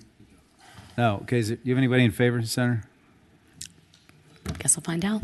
Looks like you got one person in favor. Let's set it at 2 and 2. Oh, no, you got 3 in favor. If there's anyone online that would like to speak in favor, wow. raise your hand. Oh, a whole parade in favor of this. Mr. Chair, members of the committee, my name is Dr. Alexis Aplaska. I'm a pediatrician, adult and child psychiatrist. I'm the Chief Clinical Officer for the Virginia Department of Behavioral Health and Developmental Services. I can't understate how much the youth mental health crisis is compounded by environmental stressors on youth, including the impact of social media on well-being and social connectedness. According to a recent Pew Research study, over half of teens report using the internet constantly. A third reporting they spend too much time on social media, and more than half reporting it is very difficult to stop. The Virginia Department of Health has reported emergency room visits for suicidal behavior and self-harm have doubled in the past decade, and suicide is the second leading cause of death in Virginia for youth ages 10 to 14. I've worked here in Virginia as an emergency psychiatrist. I've seen countless numbers of kids in crisis and parents who are doing their absolute best to set limits, knowing their child is affected. But many parents do not know how large of a digital presence their child has until a serious mental health crisis We have 1 minute occurs. left, and So my 5 people job has behind been to you. equip parents, and this bill is a critical tool to do that. Thank you. Thank you for coming today. Come on up. Greetings. My name is Dr. Charlotta Behringer Brown. I have been involved, with education for over 30 years in all facets of education. I also have refereed publications that extend over 20 years in cyberbullying. I just wanted to go some of the topics very quickly that were already mentioned. Increased negative effects of mental health, I'm going to list some, but there are also going to be others that are not included. Stress, anxiety, depression through suicidal thoughts among 13 to 17-year-olds. Also, academic achievement is also tied to this time period of students scrolling, calling doom scrolling. Also, algorithms, negative information data and information, and larger number of hours than national studies even report. Okay, time's expired. Thank you. The rest of you, come on up, say who you're with, that you support, I guess. Yes, hi. My name is Tawana Hampton, concerned mother and citizen, and I've experienced it with my own child trying to get them off the internet at the night. And we do know that there are lots of negative impacts from the internet. Many of them have already been expressed, and I agree with those, and I concur, and I do support this bill. Thank you. Family Foundation. Sir, Daniel Davies, on behalf of the Family Foundation, we support this important bill. Thank you. Got it. Administration supports. Mr. Chairman, members of the committee, the administration does support the bill. Just to Senator Supermalium's point, the substitute that you adopted does exclude direct messaging services and email. Thank you, Mr. Chairman. Thank you. Okay, is there anybody opposed to the bill? Or anybody online? Sorry, in support? Mr. Chair, there's no one online to support. Okay, let's go to opposition. If there's anyone online that would like to speak in opposition, raise your hand. Reset to 2 minutes. Mr. Link, who are you with today? Good evening, Mr. Chairman, members of the committee. Eric Link with the Northern Virginia Technology Council. NVTC is a trade association representing the Northern Virginia technology community. It has more than 400 member businesses, some of which are social media companies. We have a number of concerns we'd like to share with the committee. The criteria and the definition of social media platform are overly broad, particularly lines 17 and 18, which state a primary function of the service or application is to connect users in order to allow users to interact socially with each other within the service or application. Who's to say the primary reason why a particular user elects to use a particular website? Maybe they like the content, maybe they like the interaction with other users, but there is no definition for what serves as primary.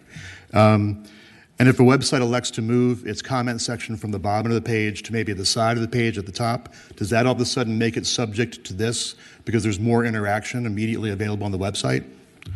I think it's doubtful that any technology company in Virginia can act lawfully with such unclear standards. Another concern the MVTC has is this bill is not reflective of reality. Many minors get information about school and extracurricular activities using social media. Many parents communicate with their minor children using social media. And now, under this bill, if their parents don't provide permission for whatever reason, and a minor goes and accesses information about their upcoming swim meet at 12:01 a.m., the companies are civilly liable. Finally, our members already are complying with the federal statute, the Children's Online Privacy Protection Rule, or COPA. That law imposes certain requirements on operators of websites or online services directed to children under 13 years of age. We have concerns that this proposed statute will be preempted by COPA. For these reasons, we ask the committee to vote against Senate Bill 532. Thank you. Thank you, Mr. Link. Is anybody else opposed? Time's expired. Anybody online? Mr. Chair, there's no one to speak at this time. Okay. Any further questions to the patron? Patron, any final words? No final words, sir. Second. Okay, it's been moved and seconded to report. Senator Boysko, you have an alternate motion? Mr. Chair, yeah, I appreciate the challenges you're bringing to us, and I agree that it is a problem. However, I know that kids bully at 3 o'clock in the afternoon, and at 4:30, and at 6 o'clock, and at 8 o'clock. Most kids are asleep by midnight. I appreciate the intent of this, but I don't think this is going to solve the problem, and I would love us to work together to try to find a thing. I'm going to move that we gently pass this by indefinitely. Okay, it's been moved and seconded. We pass the bill by. Senator Obenshain had something you wanted to say. Really briefly, I've heard from opponents here today and elsewhere during session. They've expressed that, gee, this is maybe a good idea, but it maybe violates federal law or maybe violates the Constitution. And one thing I've learned this year is that if it's a good idea, it doesn't matter. We have passed probably 25 gun bills that clearly violate federal law or the Constitution. So we're apparently just in the business of passing good ideas, and I think this is a really good idea, and I would hope we would defeat the motion to pass this bill by. Mr. Chair. Hold on, Senator Stanley's in the queue, and then Senator Boysko. Thank you, Mr. Chairman. Speaking to this bill as briefly as I can, I mean, last year we passed a bill that required real ID to prove age so that someone could access pornography, to keep children away from pornography. And you know what? It's working. I'm getting emails, and I'm getting phone calls, messages late at night from lonely 38-year-old guys that are not real happy with me. It's a true story. But I'm getting a lot of emails and phone calls from parents who are grateful because what Pornhub and YouPorn did was they pulled out of Virginia that you can't have a URL that's a Virginia URL and access it. And it has, I mean, we're talking about daughters and sons that's changed their lives and stopped an addiction that was growing because of the phone, because of social media, and because the kids were sharing this stuff with their tablets and their phones. And you know what? So we've saved more than one child, so that means it's all worthwhile. And I think when you then hold these companies responsible, because my bill was not banning it, my bill just said if you don't put the filter on there to prove their age, and the kid is harmed and they view it, and then they can be held civilly liable. And this is what this bill does, Senate Bill 532. And you know, if we just throw up our hands and say it's the Wild Wild West of the internet, we can't do anything about it, then we're failing children over and over again. This is 12 to 6. This is reasonable, narrowly tailored, compelling state interest for the safety of our children, to stop child trafficking, to stop addiction, cyberbullying. I could go on and on. If we throw up our hands and say this isn't worth it, at least worth a try, because I know we come back every year and we can come back and say, hey, you know what, it didn't work. Let's do something different. Let's modify it. But to just throw up our hands and say, nope, it's never going to work. It's the internet. It's a darn old internet. Then we fail our children. This is a very good bill. It's a start. But we've been saying, well, we'll come back next year. Well, we'll come back next year. Well, this is next year. And we should pass this bill. Thank you, Mr. Chairman. Thank you for this brief comment. Senator Boysko. Mr. Chair, I would like to add, instead of simply just tabling it, we do a work group. So you write a letter to the chair. We work on what will really make a difference. I don't think 12 o'clock is early enough. Frankly, I would like, if we're going to kick kids off of the internet, we do it at 9 p.m. I think there's a lot of things that we have not discussed here that would make a real difference to children. However, I don't think this bill is there yet, and I will pledge to work with you to try to find a solution that will help save our kids, because it is a crisis. I agree with you. But I would move that we pass this by with a letter and create a work group that will try to address the challenges in the off year. Sorry, a letter to who? Letter to the chair. I'm going to write myself a letter? Yeah. Isn't that typically what we do? No. Uh-uh. Letter to Jay Cotts. How about to Jay Cotts? Okay, letter to Jay Cotts? Thank you for helping me along with that. Okay. Yeah. Okay. Got it, Senator Bagby. We got our motion straight now. So it's PBI with a letter to Jay Cotts from the chair to study the bill. From the chair, sorry. So it's a motion to PBI with a letter from the chair. All right. Clerk will open the roll.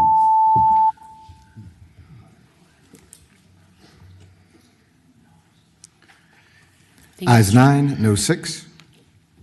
All right. We got about 6 to go. I want to take up one of my bills because people are going to be leaving soon. I want to make sure we've got everybody here for it. So why don't we knock out 2 at once, and we'll do 539, which is Bagby, and then we'll go to mine, which is 503. So I've talked with Senator Bagby, and he is okay rolling his bill into mine. Is there a motion to incorporate 539 into? We've moved and seconded the 539 be rolled into 503. Clerk will open the roll. Yes, sir. We didn't accept the substitute yet. I'll conform mine to yours after that.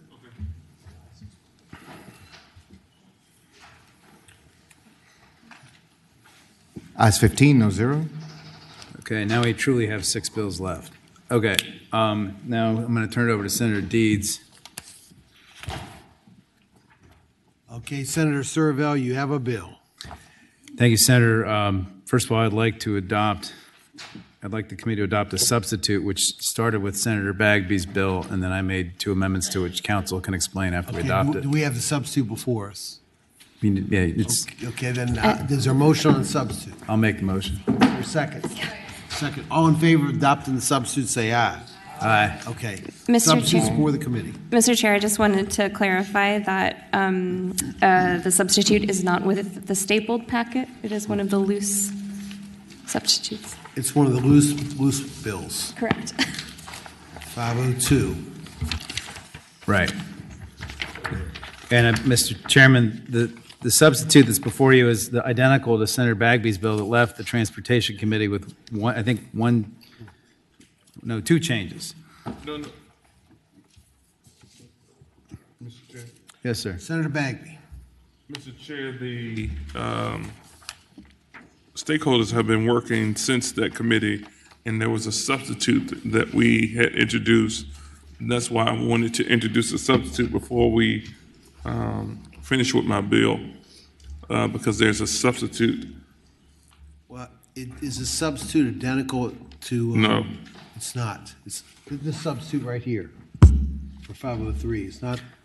Mr. Chairman, nobody's talked to me about any substitute to my bill except for the one that's in front of you, which is Senator Bagby's bill plus 3 amendments that I requested council to make. Mr. Chair? Senator Bagby. no one's talked to the gentleman about his bill, but they did talk to me about my bill, and that's why I said my bill had a substitute, and I wanted to accept the substitute before it rolled in. But it sounds like we know which way this is going. We're going to roll on.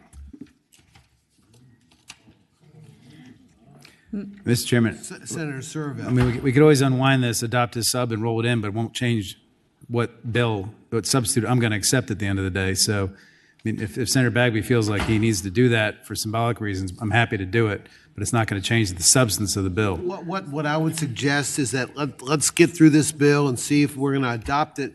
And if we adopt it, you and Senator Bagby work out your differences between now and the time we get to the floor tomorrow. Okay, well, if his bill contains the things I think it does, it didn't go into the floor. Okay. But I'm happy to, I think we ought to proceed in the fashion that I've suggested in this committee. Mr. Chairman. I'd like to clarify. Senator Aird. Thank you, Mr. Chairman. I'd like to clarify which version of the bill we're actually talking about before we move forward, just for clarity purposes. Mr. Chairman, I'd say it's the bill that passed Senator Boysko's committee with 3 changes that I keep trying to explain that I can't get to, but it's that one that passed transportation. It's the one in front of you. You're holding. And there was 3 changes that are different than what came out of transportation that I was about to explain. Okay. So procedurally, Mr. Chairman, before the explanation begins, if I ask, so if Senator Surville has a version of substitute, and it's my understanding from listening to Senator Bagby that he has a substitute on top of that substitute, what would be the best procedural action to take? Well, right now, I would say to Senator Aird that right now the only thing before us is a substitute for 503. And I'm not certain whether that contains Senator Bagby's changes or not. Mr. Chair. Senator Bagby. Before we turn it back to Senator Surville and let him run the show, I would say this. All the stakeholders had agreed to the substitute that I had before us. Surville, I'm telling you, I did not include in my substitute those things. Those were going to be amended by members of the committee. The substitute that we have before you now does not include all of the things that the stakeholders worked on. Mr. Chairman. Mr. Chairman. Senator Surville. Well, I'd appreciate if the stakeholders would talk to the bill patron, because they haven't talked to me about these additional things. And so having said that, I'm not willing to accept things that nobody's talked to me about. Senator Stewart's got something. Mr. Chairman, just because it seems like we're kind of stuck here, you want to reconsider the vote by which we rolled Senator Bagby's into Senator Surville's and they can fly on their own? I think that makes perfect logical sense. We put them both at the back of the line. No. Let's hear him now. Let's reconsider the vote. Let's hear him now. But excuse me. Having voted on the prevailing side, which we rolled this thing in and did whatever we've done that I have no idea we did, I now move that we reconsider that vote. Second. I don't understand what you're saying. What a motion. Mike, right down.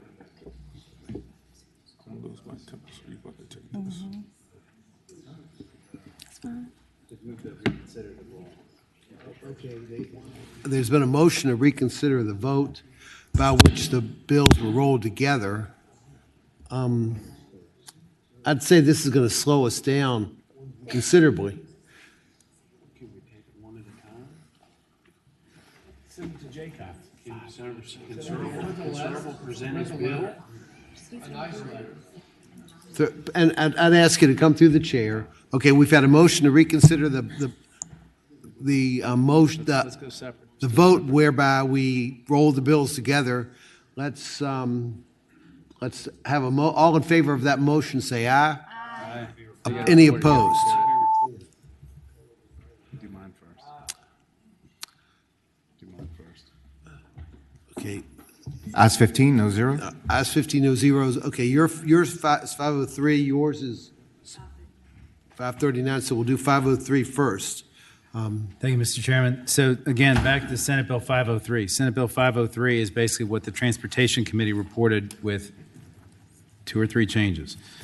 One of the changes was under the, in order for the consequences section, which is, I think, under, where is it?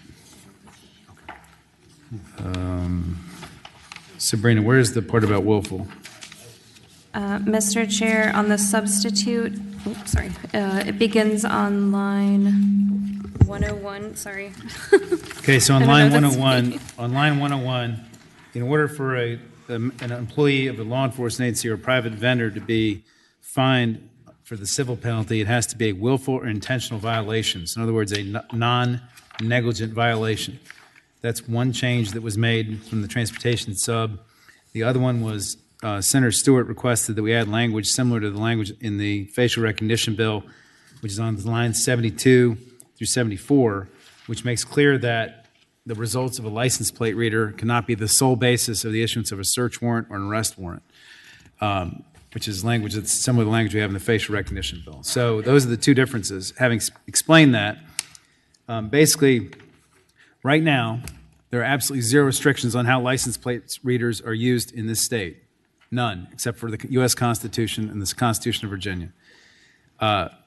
This bill is an attempt to strike the right balance between protecting citizens' data and giving law enforcement officers the continued use of this tool, which these things are deployed all over the state and used all the time.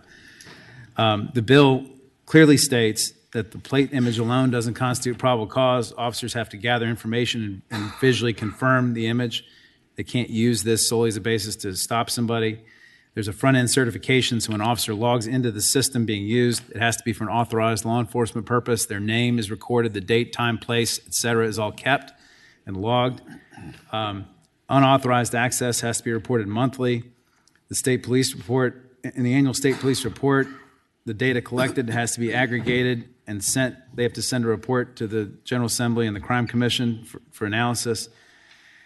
There's an enactment clause in the bill for a crime commission review of all this in terms of a look at misuse and the types of crimes that LPRs were used with. There was some VDOT language tweaks that was made at their request.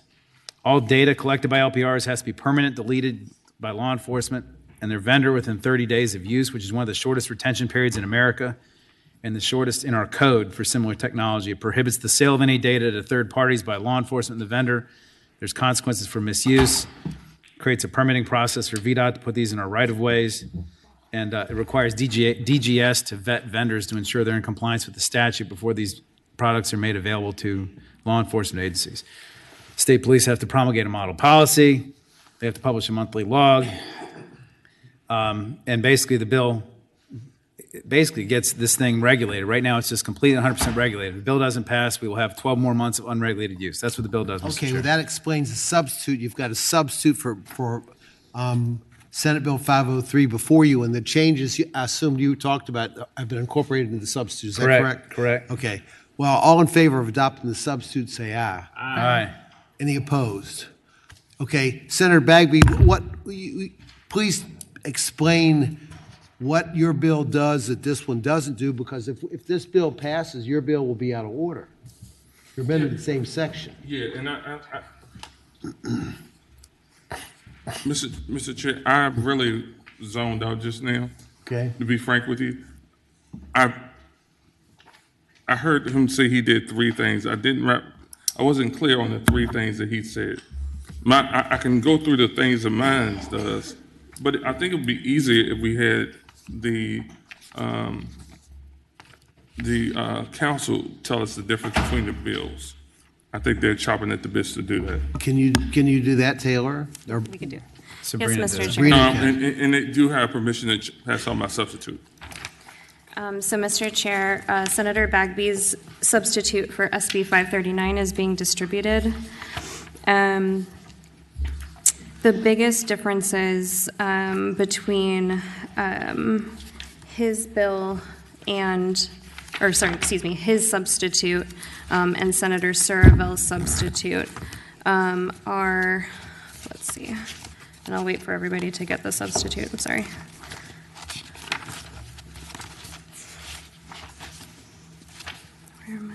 503 is the one before us right now, but we need to know what 539 does that's different if we're going to consider 503. Senator Aird. Let her, she's about to do it. I just want to make I plan to layer something on top of yours. Let her finish this one part. So that we have clear.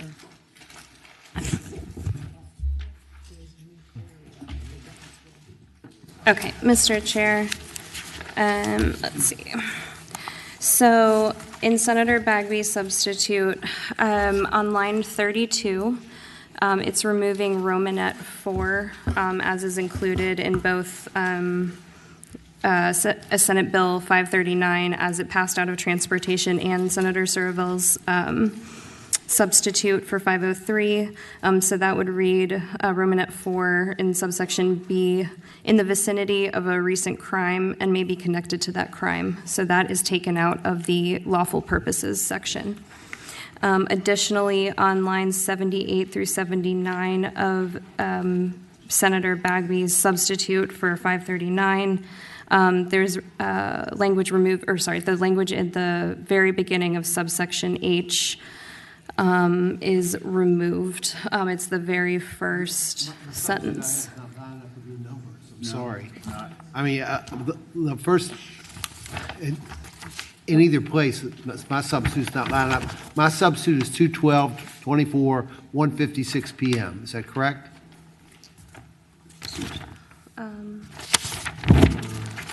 That may be right, Mr. Chair. I apologize. I might have printed mine a little earlier. Yeah. So I'll just use. Sorry, what was your timestamp, Mr. Chair? My timestamp is 2/12/24, 1:56 p.m. For 7606D. Yeah, 7606D should be the LD number at the top left. That's it. Okay. That's it. One moment, Mr. Chair, apologize.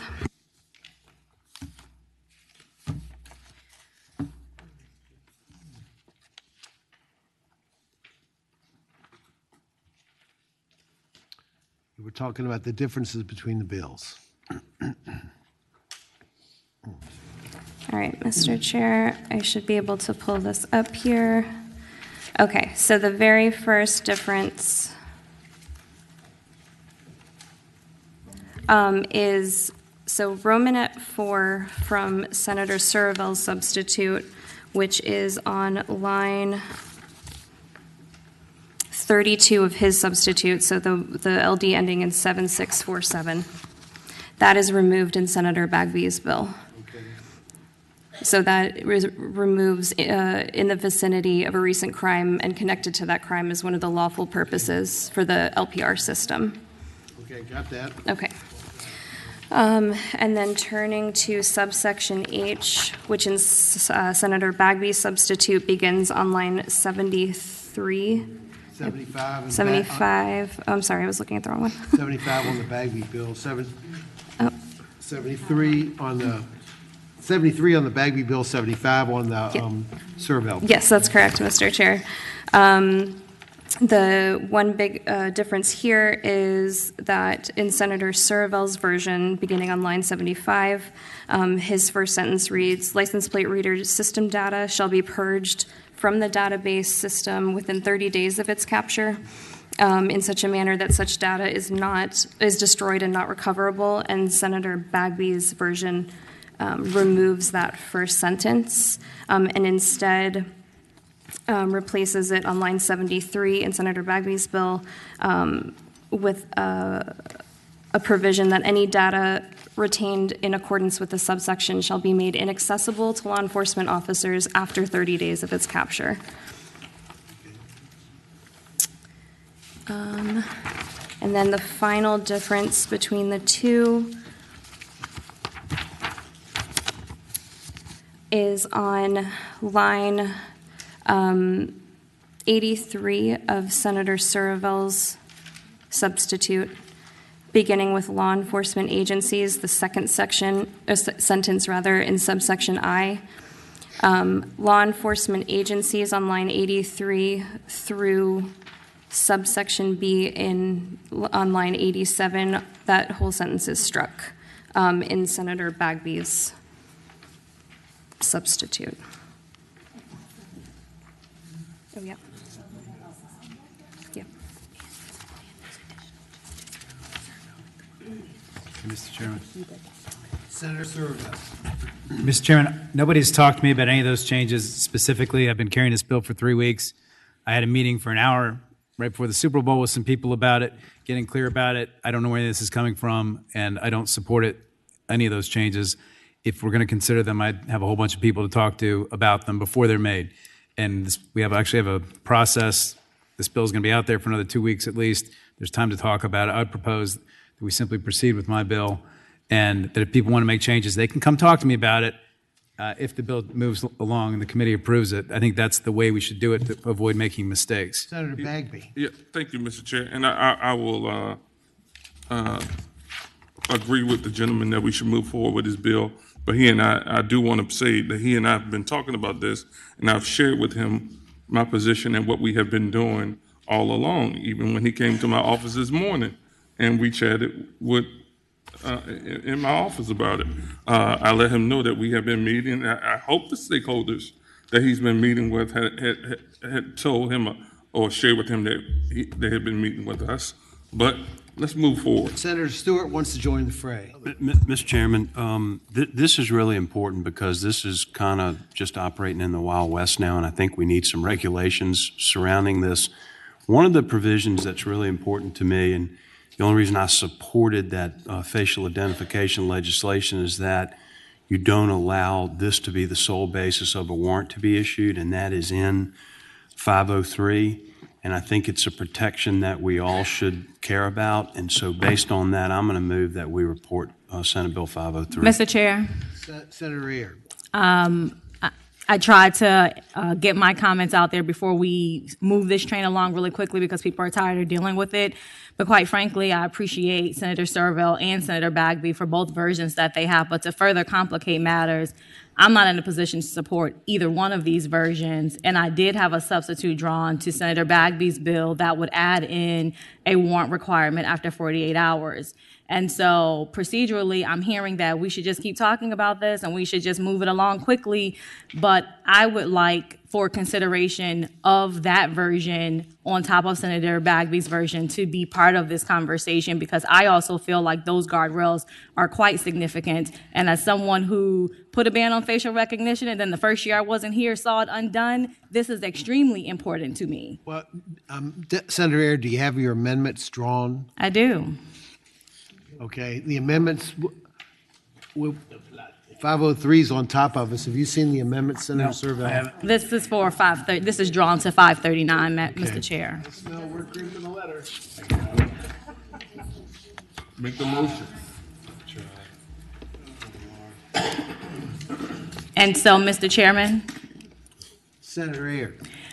Senator Bagby, having had his amendments explain, again, the biggest difference in this bill would be the requirement of a warrant being required to access the data after 48 hours. Okay, where is that specific language? Council.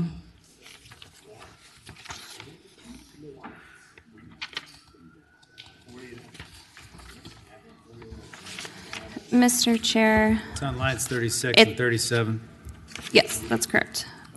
Beginning on line 33 with subsection C.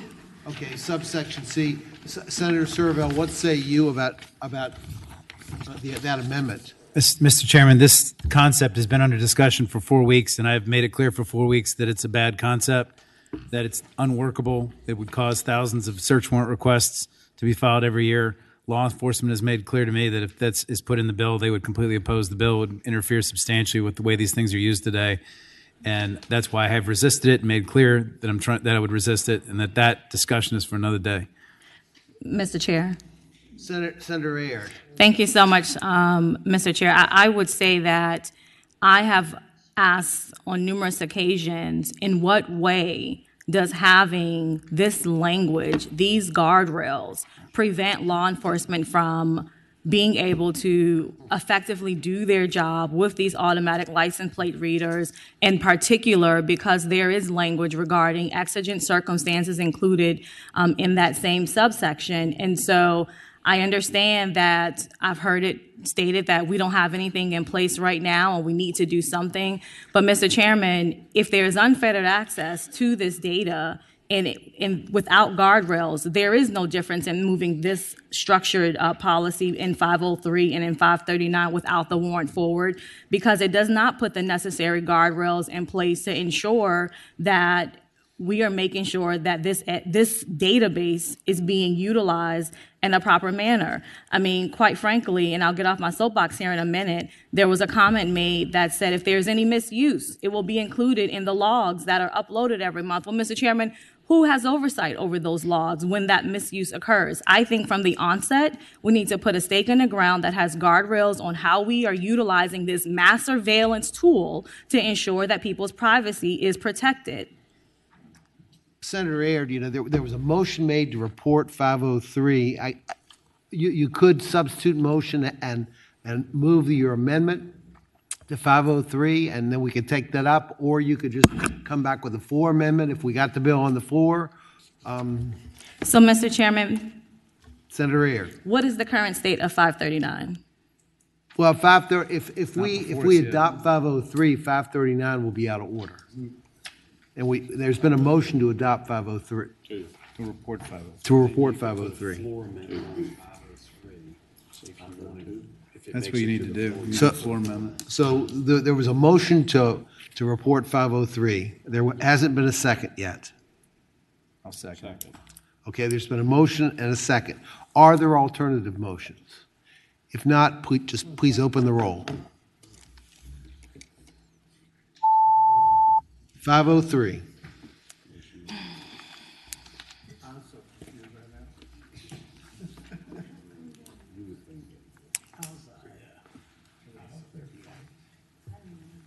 Ayes 9, noes 4, abstentions 2. Y'all messed up. I thankfully turned the chair back over. Gratefully. Gratefully. Thank you, Mr. Chairman. Next up, we have, I think, 5 left. It's a terrible bill. Huh? Say again? 539 is out of order. That was my ruling.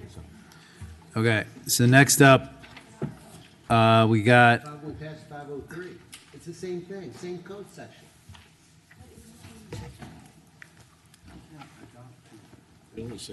You cannot adopt conflicting bills. We might say A and B. Senator Deeds. In the same code section, we can't pass both. Amended on the floor.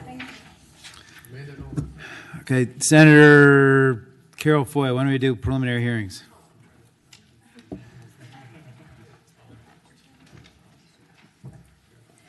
$144. Senator, I think you have a substitute, is that right? Yes, Mr. And it's Chairman. it's a loose sub, it's not in the staple packet, right? It is not, I believe, in a staple package. Okay, Senator Deeds moves, Senator Boysko seconds. We adopt the substitute. All those in favor say aye. Aye. Those opposed, no. Okay, Senator Kilfoy, the substitute is before us. Why don't you explain the sub? Yes, Ms. And by the way, we already took testimony on this extensively, I think. Yes, Mr. Chairman. So, actually, can the clerk report the? Go ahead. Thank you. Mr. Chair, I'll just point out the differences between this substitute and the substitute that was before the committee last time this bill was up. The only changes are in subsection D. It still says that upon remand to the district court shall conduct a preliminary hearing on the felony charge. That was in the last version, and it also still says that after the preliminary hearing, the district court shall return the indictment to circuit court for further proceedings. The only new sentences is that last sentence that says, following such preliminary hearing, the circuit court shall, upon request of the defense, conduct a hearing to determine compliance with this section and with 19.2-183. So, Mr. Chairman. Yeah, go ahead, Senator Kilfoy. Yeah, Mr. Chairman. So I believe the it was a general consensus that preliminary hearing is codified by statute. It's a shall. A defendant is entitled to it by law, due process. And in order to prevent the circumvention of that there should be something that happens to make sure that there's a probable cause hearing. So if there is a direct indictment, then the defendant can request the case to go down to General District Court for preliminary hearing. And if the preliminary hearing, if it is deemed warranted, then the indictment goes forward. But what this does, it does not preclude a Commonwealth attorney from being able to meet the probable cause hearing. But the issue is that should a case go forward if probable cause is not found, and this amendment addresses that. Okay, Senator, I think the concern last time was what happens if probable cause is not found. What happens next? What's the thought about that? Mr. Chairman, the answer is it would still be returned to circuit court. Okay, so counsel, your read of this is that if the district court finds no probable cause, the case goes back to circuit court and proceeds to trial? Correct, Mr. Chairman. Does it say that? It says on line 25, the district court, this is upon remand, the district court shall conduct the preliminary hearing and shall then return the indictment to the circuit court for further proceedings. So even if the district court were to find no probable cause, the statute mandates that the case be returned to circuit court.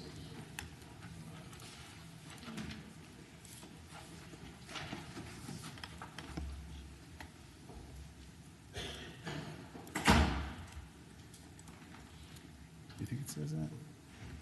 Okay. Does anybody else have any questions?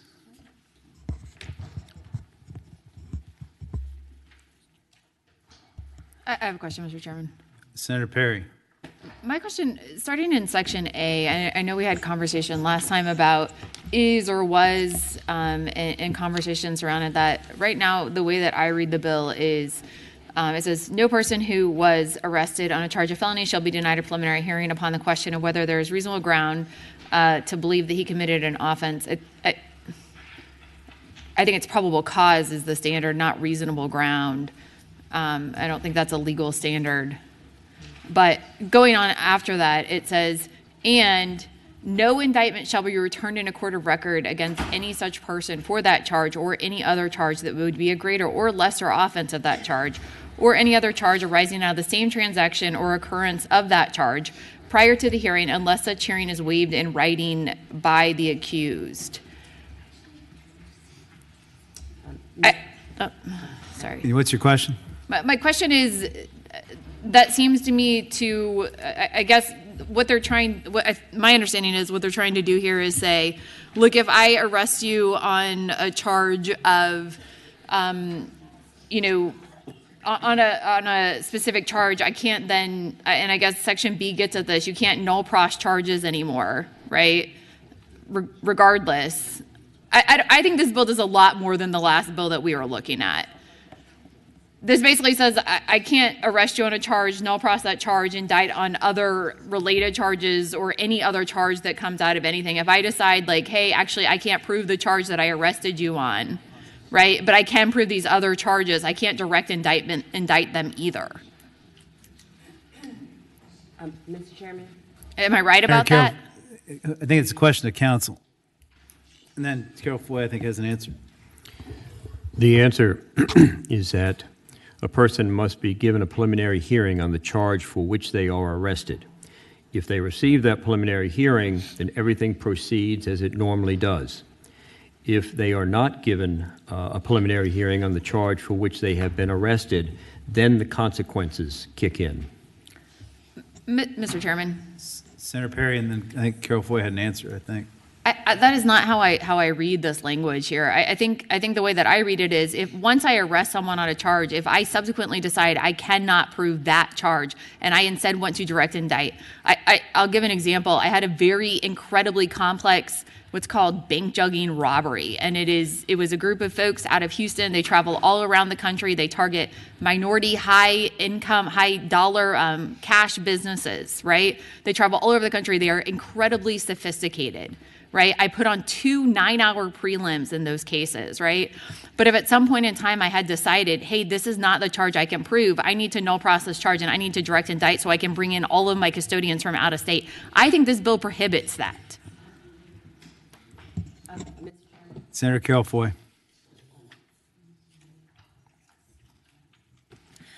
Yes, so in response to the first question about where does reasonable ground comes from, reasonable grounds actually comes from the preliminary hearing code section 19.2-218. That's where the language for reasonable ground comes from. That's the standard for a preliminary hearing. In accordance with the second half of the question, there can be a null pros if the defendant agrees. And so if the prosecutor says, listen, the witness, left town, doesn't want to pursue this case, we want a null pros, they can do that with the defendant's agreement. And so there is an allowance for a null pros. What we want to prohibit is the Commonwealth being able to null pros a case for other issues that will prohibit the defendant from having due process and that undermines their constitutional right to confrontation. So we think that this bill gets to the essence of that in the best way. It's gone through several amendments, and I believe we finally have some semblance of peace in the Valley, but I believe that it does not preclude a Commonwealth attorney from going forward with a case. They can null pros with the defense approval, and I address the reasonable cause standard, which is in the code section. Okay, why don't we move to, there's a question? McDougall, you have a question? I guess it was more as we're going through the conversation. When I look at this, I think that the issue is, does the person charged have the ability to cross-examine witnesses at a hearing in order to collect information if they're going to go in front of a jury? Mr. Chairman, I kind of think that we're going about this wrong. I think if the Commonwealth attorney null process, then you should allow a deposition type hearing to occur going forward, not necessarily go back to this process if the defendant so chooses. I think this becomes a little unworkable, and I'm not sure I agree with Mr. Benjamin's assessment that if it goes down to district court, they determine no probable cause, it still comes back to circuit court for a trial. Those two things seem incongruent to me. I also remind the Senator that it limits the Commonwealth's ability to null process a felony as well. Why don't we move to testimony really quick? We set this at 2 and 2. Are there anybody in support of the bill? Come on up. If there's anyone online that would like to speak in favor, raise your hand.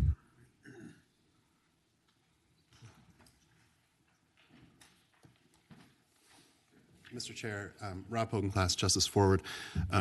We do support the bill. To Senator McDougall's point, depositions were in the original version of the bill. The Office of the Executive Secretary said that was not pleasing, so that's why that part was removed.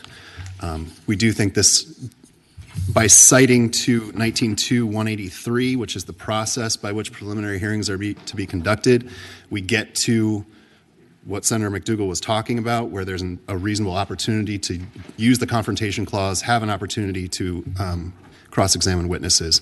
And so we think, we hope the committee will report this bill. So I'm clear, Mr. Puglass, it's your position that, say, for example, in a rape case, it's time to go to preliminary hearing. The victim is having a really hard time wanting to testify to that.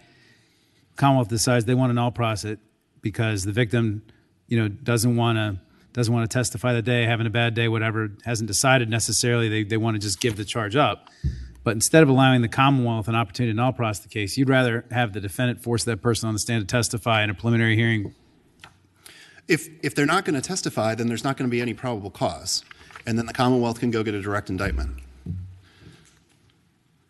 And then at that point, the defendant can ask to have the case remanded for a preliminary hearing. Right. But, Mr. Poe, wouldn't you agree that sometimes when cases are brought up, they're just not ready, they need continuances, a judge denies a continuance, there maybe needs to be a continuance for the Commonwealth to get its stuff together? And this basically, gives the defendant a veto over something the Commonwealth's been able to do for probably over a century, right?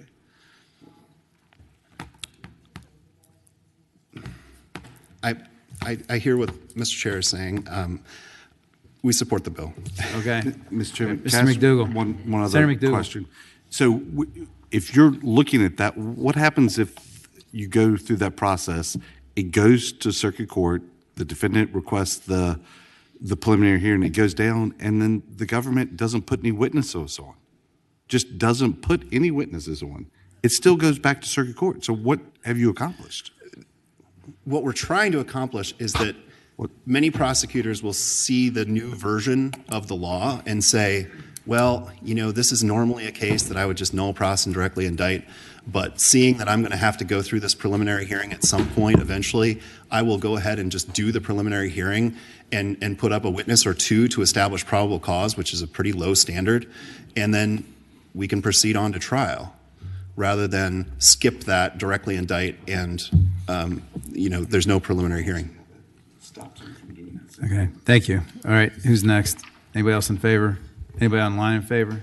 Mr. Chair, there's no one to speak at this time. Okay, let's reset Mr. the Chairman, timer. the rest of the answer to Senator McDougall is that the preliminary hearing exists not simply for the Commonwealth to demonstrate probable cause, but to also give the accused an opportunity, if he chooses, to present evidence or testimony of his innocence, or to present evidence or testimony that a dispositive motion exists, for example, a Fourth Amendment motion. And so there are rights attendant to preliminary hearings that accrue to the accused. It's not just for the Commonwealth. Senator McDougall. Mr. Chairman, but that's great. But if they don't put any witnesses on, what do you say? At that point, it comes back, the government says, well, I'm not going to put any witnesses on. The district court judge says, well, I don't find any probable cause, and the case still goes back to circuit court for the indictment. So that's the part I'm having. Mr. Chairman, what's the difference from what we do now? Mr. Chairman, the difference is that the accused has the right to compulsory process and has the right to subpoena witnesses. If he has witnesses who would attest to or prove his innocence or other relevant matters, he can produce witnesses at that hearing, but he's got to be given the hearing. And that's irrespective of what the Commonwealth does. Mr. Chairman, I guess maybe I'm just missing something, but why would a good attorney ever do that? Bring your witnesses if the government's not going to bring theirs if you know you're going to trial in circuit court. I mean, that's the way I've always viewed a preliminary hearing, is the opportunity for a defendant to see what evidence the government has. There might be one or two situations, but almost no situations where you would bring your own witnesses to testify, because even if you're successful, you're still going to circuit court. So why would you give that advanced information to the government? So I'm having a hard time, but Mr. Chairman. I don't. Okay, Senator Carol Foy, you have a Yes, response Mr. to that? Chairman. Yes, Mr. Chairman. I would tell the senator that there are times where if you have an alibi witness, they can testify. And there are times when you could put on a motion to suppress during a preliminary hearing. So it's not just a way for the defendant to see and test the strength of the Commonwealth's case, but it's also an opportunity for the defense to potentially show what information and evidence they have to see that the Commonwealth case is lacking. I have won preliminary hearings and had cases not brought back. So it's not necessarily true that this is an exercise in futility, because you can actually have a good outcome from a preliminary hearing. Okay, can we go to opposition? You got 2 and 2. If there's anyone online that would like to speak in opposition, raise your hand. Go ahead, Mr. Green. Nathan Green, Commonwealth Attorney for the City of Williamsburg, James City County, here speaking on behalf of the Virginia Association of Commonwealth Attorneys. We remain opposed to the bill, even with the new language. There are a number of good reasons and not malicious or ill-hearted reasons for why a prosecutor may not want to go forward with the case at preliminary hearing.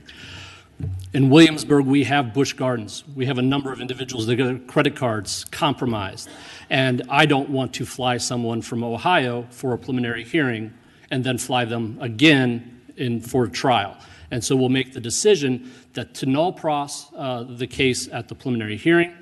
And at that time, the defendant is no longer under the control of the government. They are no longer standing charged. If they had posted a bond, they get their bond back. If they were in jail at the time, they would be out of jail. The prosecution ends at that time of the null pros.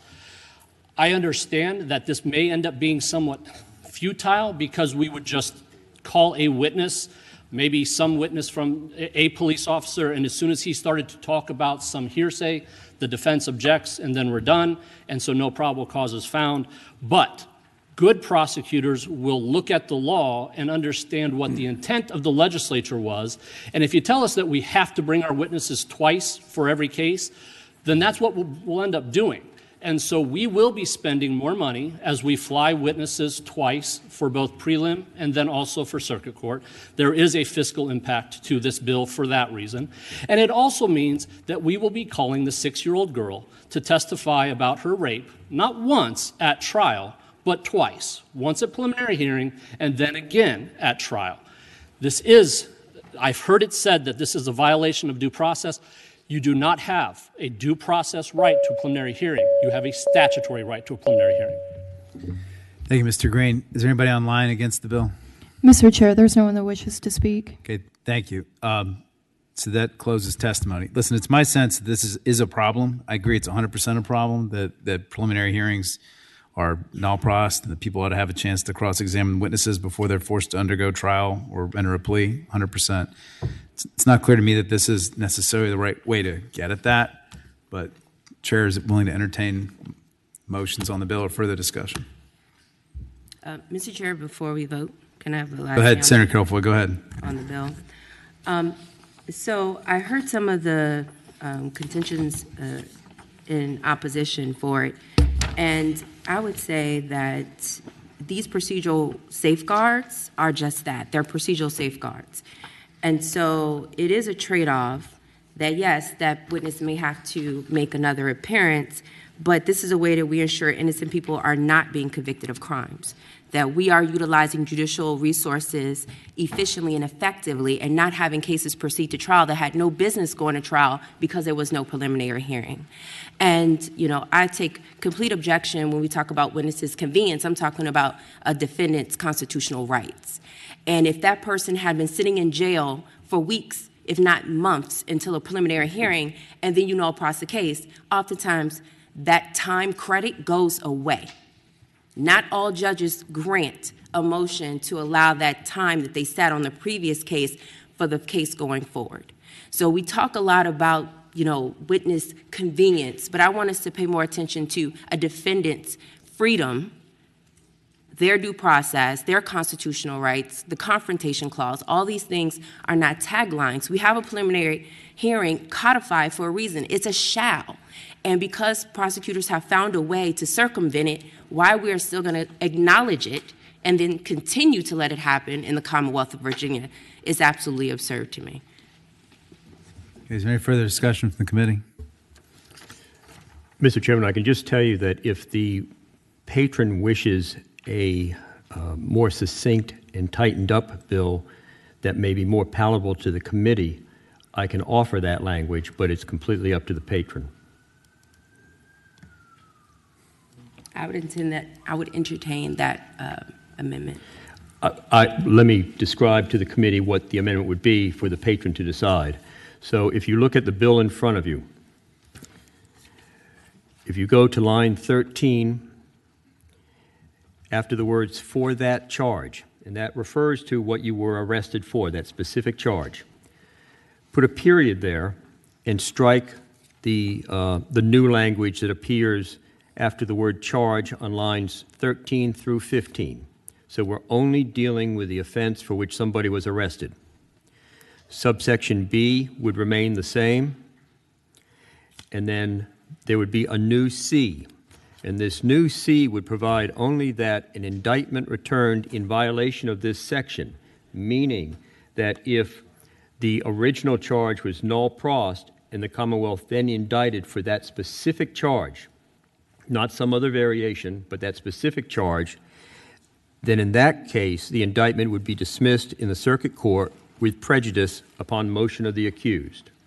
So this suggestion, if the patron wishes to go that route, limits the sanction simply completely to the offense for which the person is arrested and doesn't apply to greater or lesser offenses or related offenses.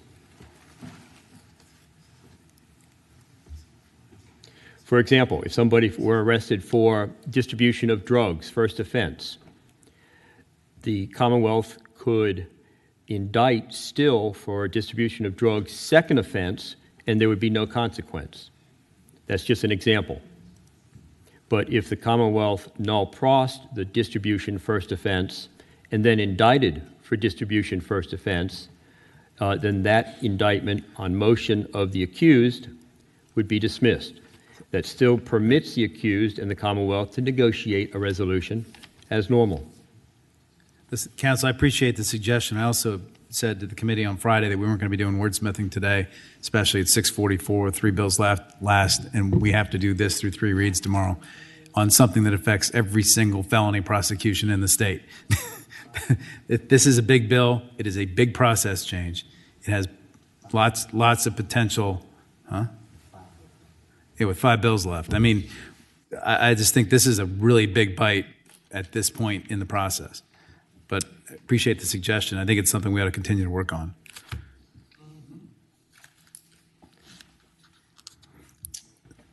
Is there any motions?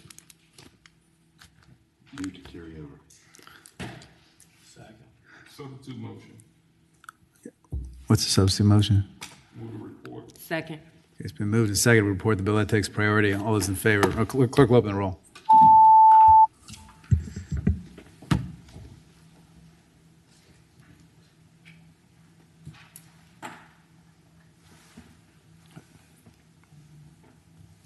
Ayes 8, no 6.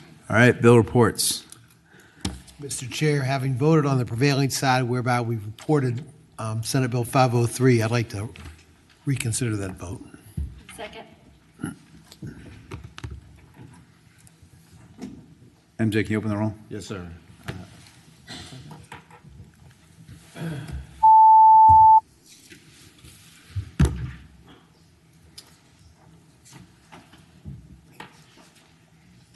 Okay, Mr. Chair, Ayes 13, I no was 0, just abstentions 1. Discombobulated because Okay. I didn't anticipate there'd be disagreement over that issue. And I didn't take public comment. I didn't listen to our counsel. So I asked that the bill come back so we could take public comment and see what further discussion we had. And so I want to do 3 minutes on each side. I want the people that speak to be succinct and address, if you can, the points of disagreement between 503 and 539. So people that are for 503 can go first.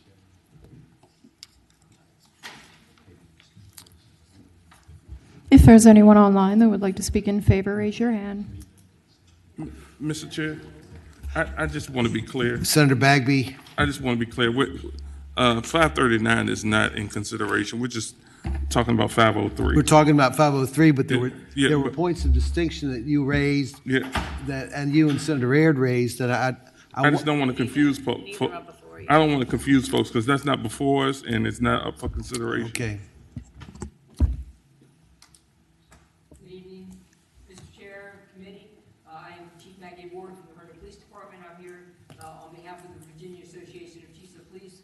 We strongly support Senator Servo's bill.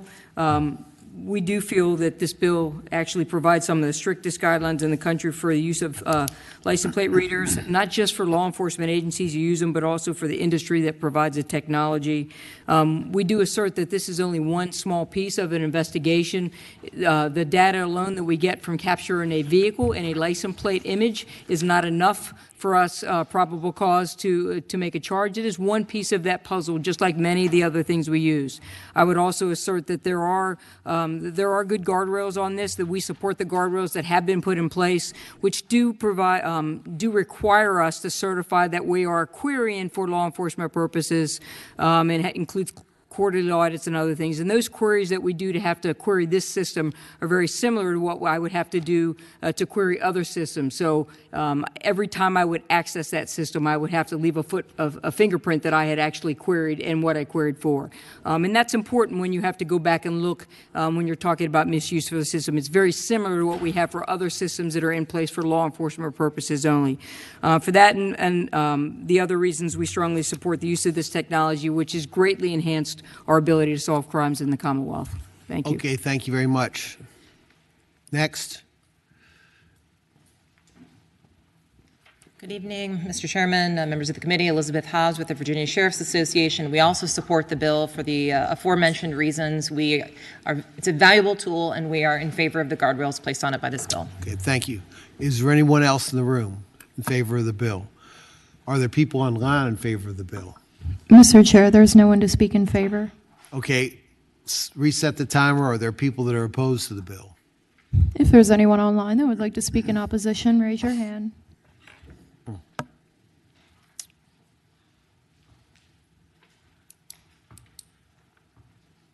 Hello, Chair, members of the committee. Maisie Osteen, I'm with the Legal Aid Justice Center. And we are very concerned that this bill expands LAPRs across the state. So this is a very large expansion. The two things that we're really concerned about were addressed in some of the comments made. Number one, the broadness of that idea of the vicinity of a crime, subsection 4. It means that if anything's happening on Broad Street right now, our cars are all involved, right? We're in the vicinity of the crime. So just too broad without any real check on it. And the other thing is we feel very strongly about a warrant requirement. The part that I think is really important to think about with this warrant is we've suggested 48 hours. I know Senator Aird suggested 48 hours of unfettered access. So it should not handcuff any of law enforcement's emergency or exigency circumstances. But then there's at least someone else paying attention to the use of this really powerful technology. We are really concerned about the people that we represent and the people who are often over-policed and think that this technology without more serious guardrails could be used inappropriately. Thank you. Mr. Chair, members, Chris Kaiser, ACLU of Virginia. Our concerns really revolve around the absence of a warrant requirement on this. This is an incredibly powerful type of technology. If it's expanded out into all of our rights-of-way and highways, it would amount to general and continuous surveillance of every single person on our rights-of-ways. In our view, it's not sufficient just to say in code that police have to promise on the front end that they're only using this for a legitimate purpose. We think a warrant requirement would exact the right type of external scrutiny on that determination. Thank you. Thank you. Next. Mr. Chair, Rob Hogan-Class, Justice Ford, Virginia. Associate my remarks with those of LAJC and ACLU. Just to add, we sent a letter over the weekend to all members of the Senate, signed by a number of organizations who join with our concerns. Primary one being that while we've heard that a warrant requirement is completely unworkable, we just haven't heard why that is. We use warrants in all kinds of different places in criminal law. We think a warrant requirement is perfectly reasonable here, given that law enforcement will have unfettered access to this material for 30 days, as long as they can say that it involves a law enforcement investigation. So we would hope that it will be the will of the body to add a warrant requirement. Thank you. Thank you. Next, please. Ty Mallory, Virginia NAACP. We also oppose, and we did sign on to the sign-on letter from Justice Ford, and we align our comments with the ACLU and the Legal Aid Justice Center. Okay, thank you, ma'am. Okay, is there anyone online who wants to oppose this bill? Mr. Chair, there's no one to speak in Okay, opposition. Mr. Benjamin, if you had something to say. 3 brief points, please. Although there are provisions that this sort of data cannot be used for an arrest warrant or a search warrant, and there's other provisions governing the use of these devices, there's no remedy in the bill. And so if a search warrant were issued in violation of this section, or if a license plate reader was used in violation of this section, there is nothing that prohibits the use of that information.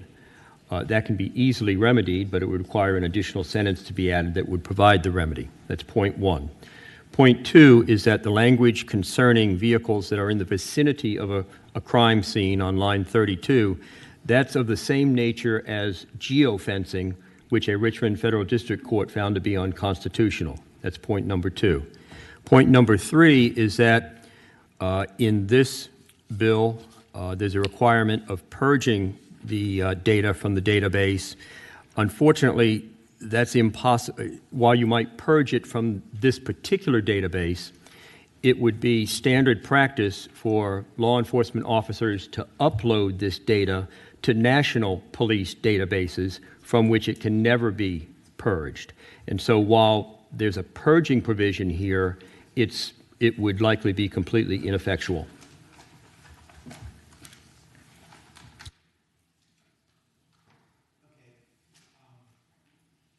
Be a suggestion you would make for the remedy? You talked about adding the sentence somewhere. What? The remedy would be familiar, Mr. Chairman, to the committee. We would add a provision that no evidence discovered or obtained as a result of a violation of this chapter shall be admissible by the Commonwealth in any trial, hearing, or other proceeding.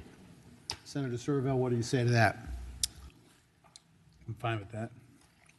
Okay, where would As long as it's my bill, not the other one. Where would it go? At the end.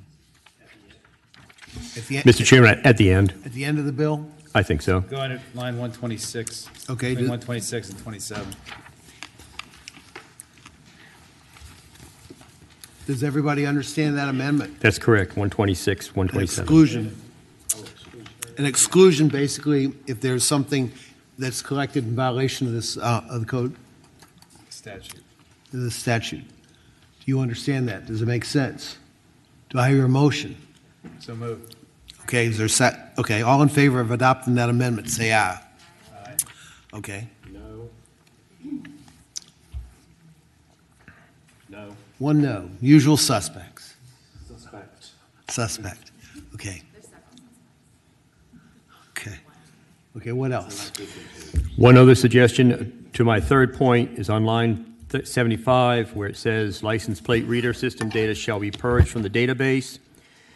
I would suggest, or the committee might consider, Mr. Chairman, adding shall not be uploaded to any other database and shall be purged from the database within 30 days. Mr. Chairman.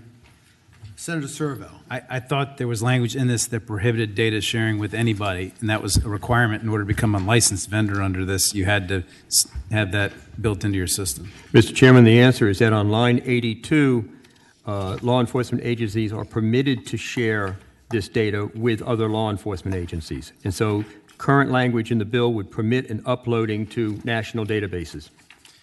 Mr. Chairman. Senator Surville. The last sentence is no law enforcement agency shall engage in bulk download, storage, or sharing of such data unrelated to the specific purpose identified in subsection B, which has to do with the very specific investigations that it can be used with. And Mr. Chairman, that was specifically written to do exactly what you're talking about. Mr. Chairman, if that's the case, there would be no harm to the bill to adding a prohibition against uploading this data to any other database. But I suspect that line 87 is more accurately characterized as meaning that it must be related to a specific investigatory purpose. A specific purpose, Mr. Chairman?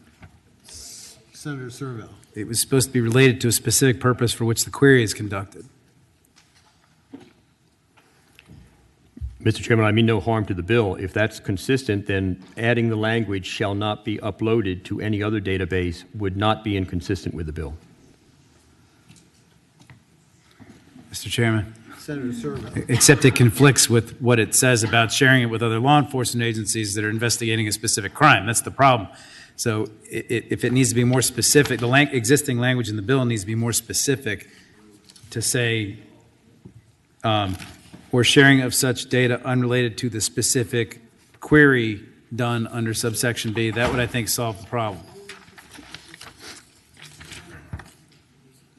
I would be happy to make that motion, that amendment.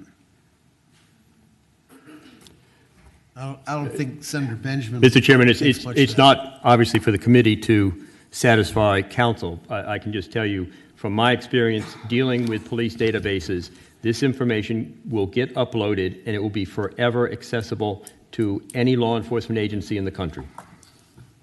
Mr. Chairman, Senator Servo. if they do that in violation of this bill, there's a series of civil fines, and hopefully we'll pass my class action bill and somebody can make a lot of money out of it.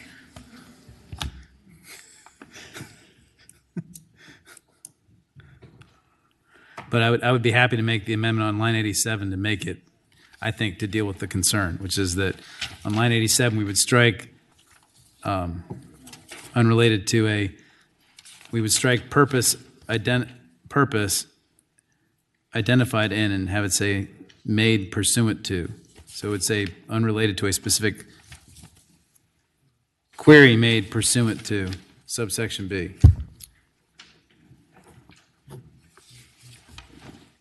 That'd be my motion. Is there a second for that? Okay, all in favor of that amendment, say aye. Aye. Any opposed? Okay, what else? With the bills before the committee, it's had a couple of amendments. Speak now or forever hold your peace. We operate by motion. My final point had to do with line 32, that the vicinity query would be the equivalent of unconstitutional geofencing. And so the recommendation of council would be to strike that clause. Mr. Chairman, if I can. Senator Perry. Rossett Perry, yes. Thank you. I think that the geofencing issue is still an appeal. I think that there is a lot of issues surrounding it that are still being decided by the court. So I think it's too early to say that geofencing has been determined unconstitutional. But there's been a case that's found it unconstitutional. Out of California, and I heard today we weren't focusing on California and Virginia. It was Richmond Federal District Court, Mr. Chairman. I would move that amendment. Second. Okay, we've had a motion and a second to remove subsection 4. All in favor, say aye. Aye. Opposed? Okay, subsection 4 is removed from the bill. Okay. So the bill is amended as before, so that amendment is, I guess, beginning at or on line 32, all the way through the end of the line. Okay, what else? Good, we operate by motion. Mr. Chair, Senator Salim. I just have a clarification question. This might be for council as well. On line 92, going into 93, specifically talking about making public a log of the use of such system to be updated on a monthly basis, displaying. If, for instance, it happens to be January and then there's 6 users that access the system and then it becomes February, what happens to the January data? Or at least the number of folks that used it in January, does that?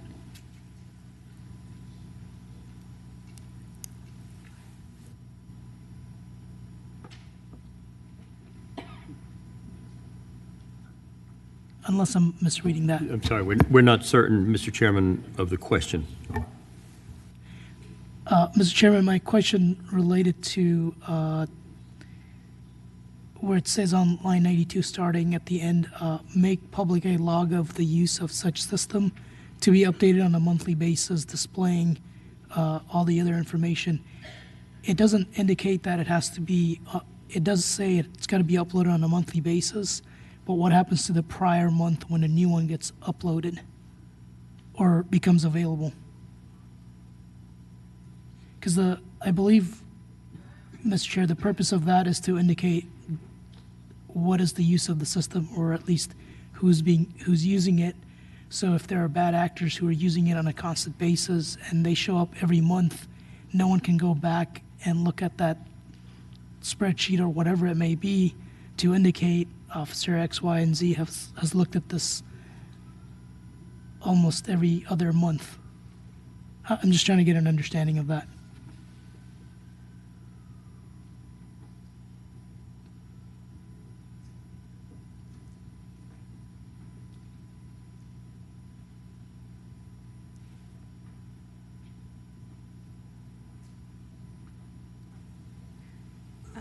That's a feat, Senator. You've got Mr. Benjamin speechless. Mr. Benjamin's just a slow reader.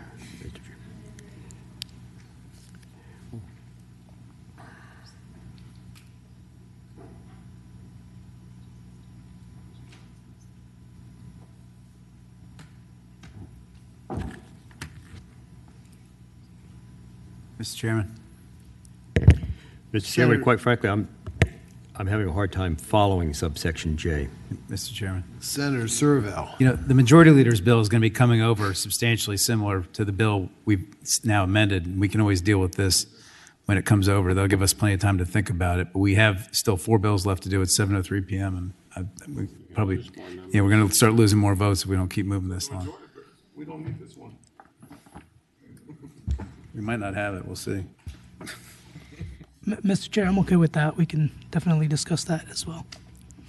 Okay, then the bill is before the committee. Got a motion to report. Is that a second? Are there alternative motions? If not, open the roll, please.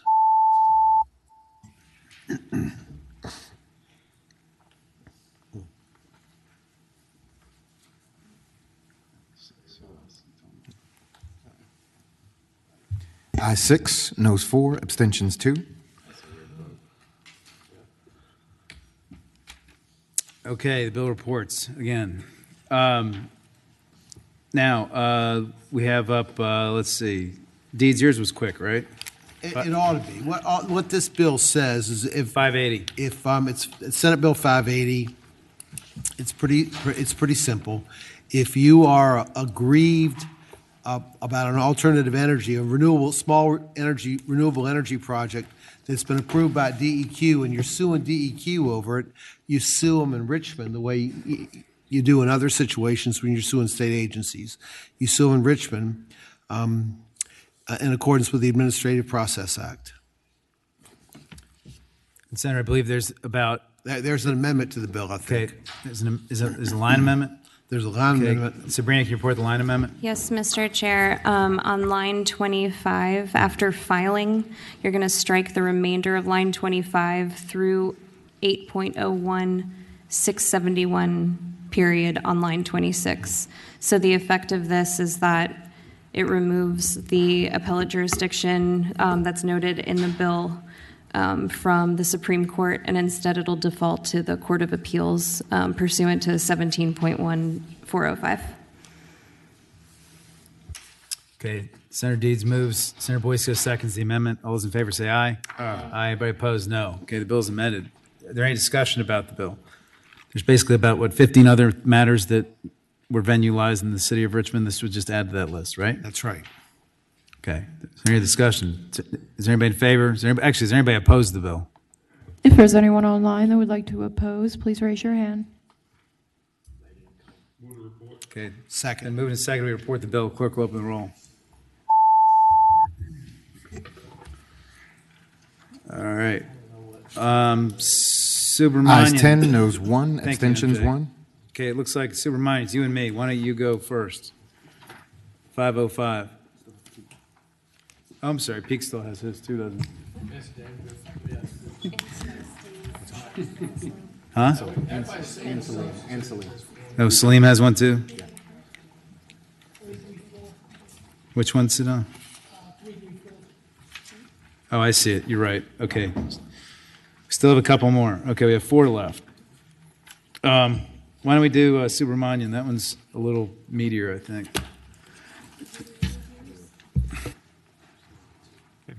Thank you, Mr. Chair. The bill is Senate Bill 505. This bill is dealing with technical violations of probation. So, if the committee recalls, about 3 or 4 years ago, we created this new class of probation violations that are technical, and those are listed in subsection A over there.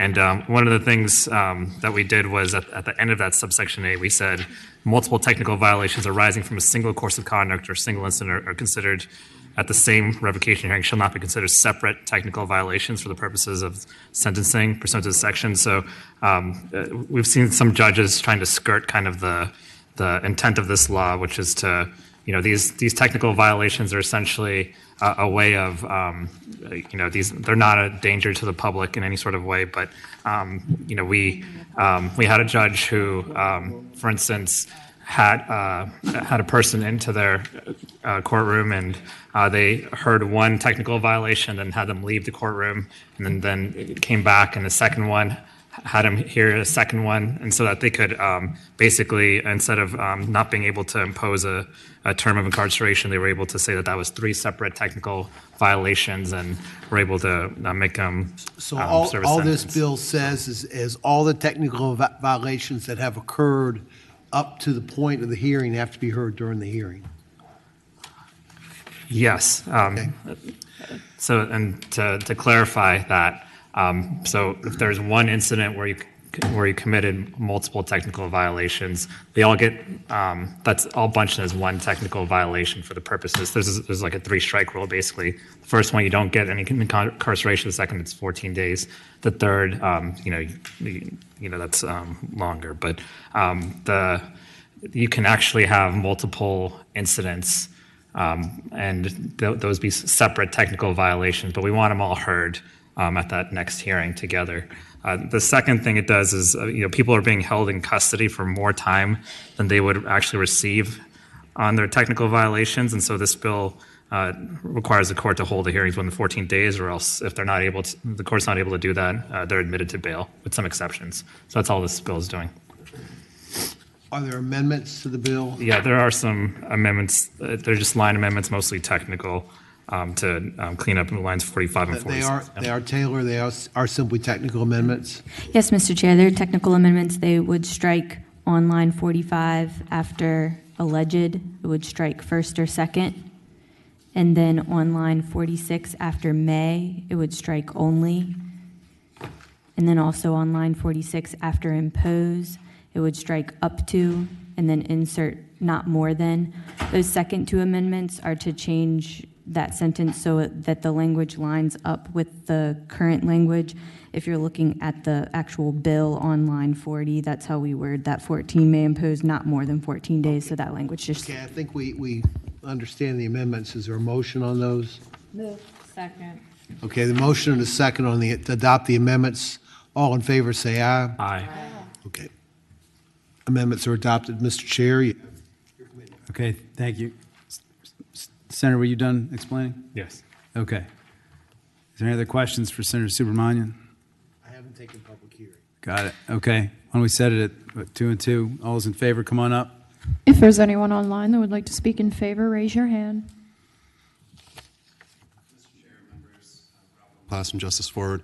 We do support the bill. Senator explained it well. Only thing I'd add is that after the judge in Arlington had the 6 separate hearings in one day on 6 technical violations, left the courtroom for 5 minutes, came back, giving 14 days to each one, each time the person didn't come to the appointment on time, then the Court of Appeals affirmed that. So now we have what we see as a pretty big hole in the Speaker's original bill from several years ago, which capped the number of the amount of jail time you could get for a technical violation. So this bill addresses that hole. It also addresses the second problem. The people are being held on technical violations for which they could receive no jail time. According to the Sentencing Commission, they're being held an average of 20 days for offenses for which they can get no time. And on second violations, they're being held a median of 23 days. We think the second issue is addressed by the bill as well. Thank you. Thank you. Come on up. Chair, members of the committee, Sincere Allah, represent Reform Alliance, and we support the bill for all the reasons previously stated. Thank you, Mr. Law. Coming up, Ms. Williams. Good evening, Chair and Committee. Sheba Williams, No Left Turns, also Reentry Council Chair for District 32. We support the bill. Thank you. Thank you. Is there anybody online? Mr. Chair, there's no one to speak in favor. Okay, you reset the timer. Is there anybody opposed? If there's anyone online that would like to speak in opposition, raise your hand. Nobody in person opposed? Nobody online opposed? Any further discussion? Any motion? Move to report. Okay, it's been moved and seconded. We report the bill. Clerk will open the roll.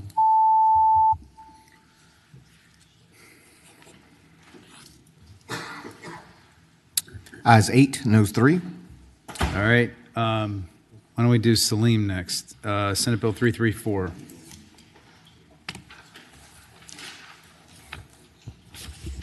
Thank you, Mr. Chairman.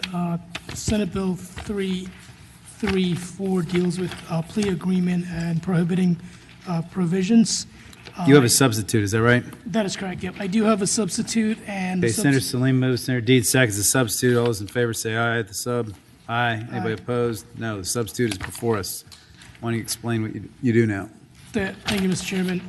So SB 334 prohibits plea agreements from containing any provision that appears to or claim to waive releases or extinguishing a defendant's right under the Fourth Amendment of the Constitution, and of course, Section 10 of the Constitution of Virginia, the right to file petition requesting expungement of police records and courts records, or rights to have criminal history record information and courts records sealed. The bill provides that any such prohibited provision of a plea agreement is void and unenforceable as against public policy. This bill also specifies that the provision of this bill shall apply retroactively to plea agreements entered into or accepted prior to July 1st of 2024. And I do have some folks in the audience who are here to testify on this as well. And the substitute was based on the recommendation from OES based on the docket issue that they brought up. All right, Senator,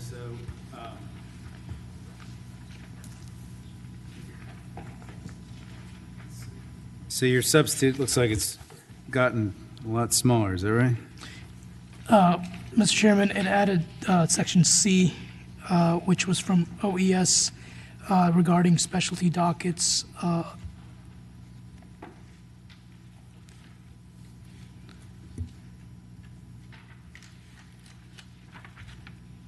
Okay, Senator, here's my question. 4 years ago, we adopted Section 19.2298.02, which currently, as is currently written, requires the Commonwealth to consent to an expungement of a charge that's deferred and dismissed or deferred and reduced under 19.298.02. This specifically says, the statute says that you're not allowed to do that. So how could we have two statutes on the book that say two opposite things?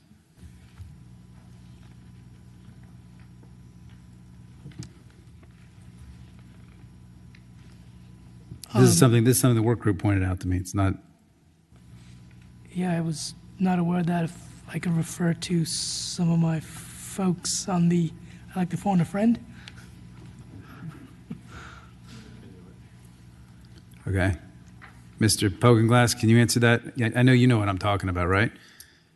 298.02 specifically says that a charge that's deferred and dismissed or deferred and reduced can only be expunged upon the agreement of the Commonwealth.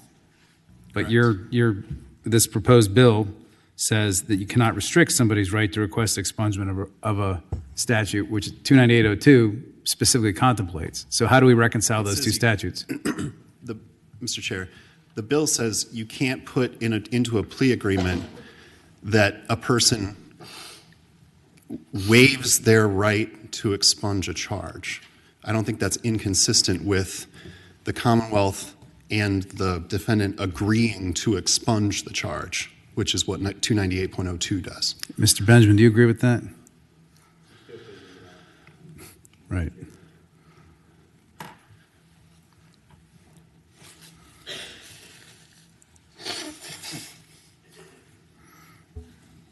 I'm not seeing, Mr. Chairman, the inconsistency.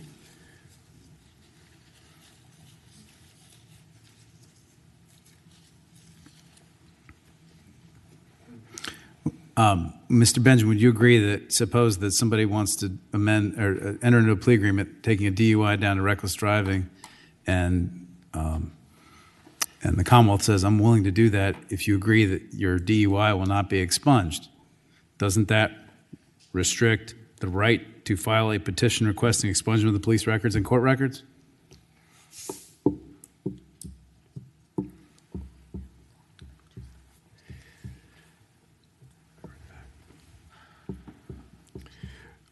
What this language prohibits, Mr. Chairman, is including in a plea agreement that somebody may not request expungement.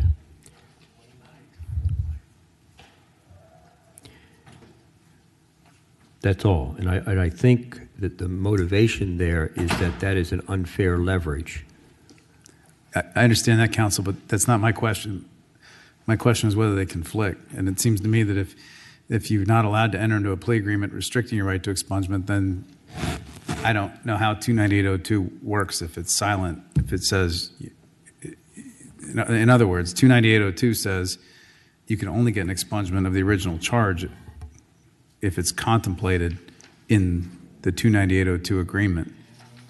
Mr. Chairman, as I'm reading the current law, 298.02? Yes, the parties may agree that a charge that is dismissed pursuant to that section may be considered as otherwise dismissed for purposes of expungement.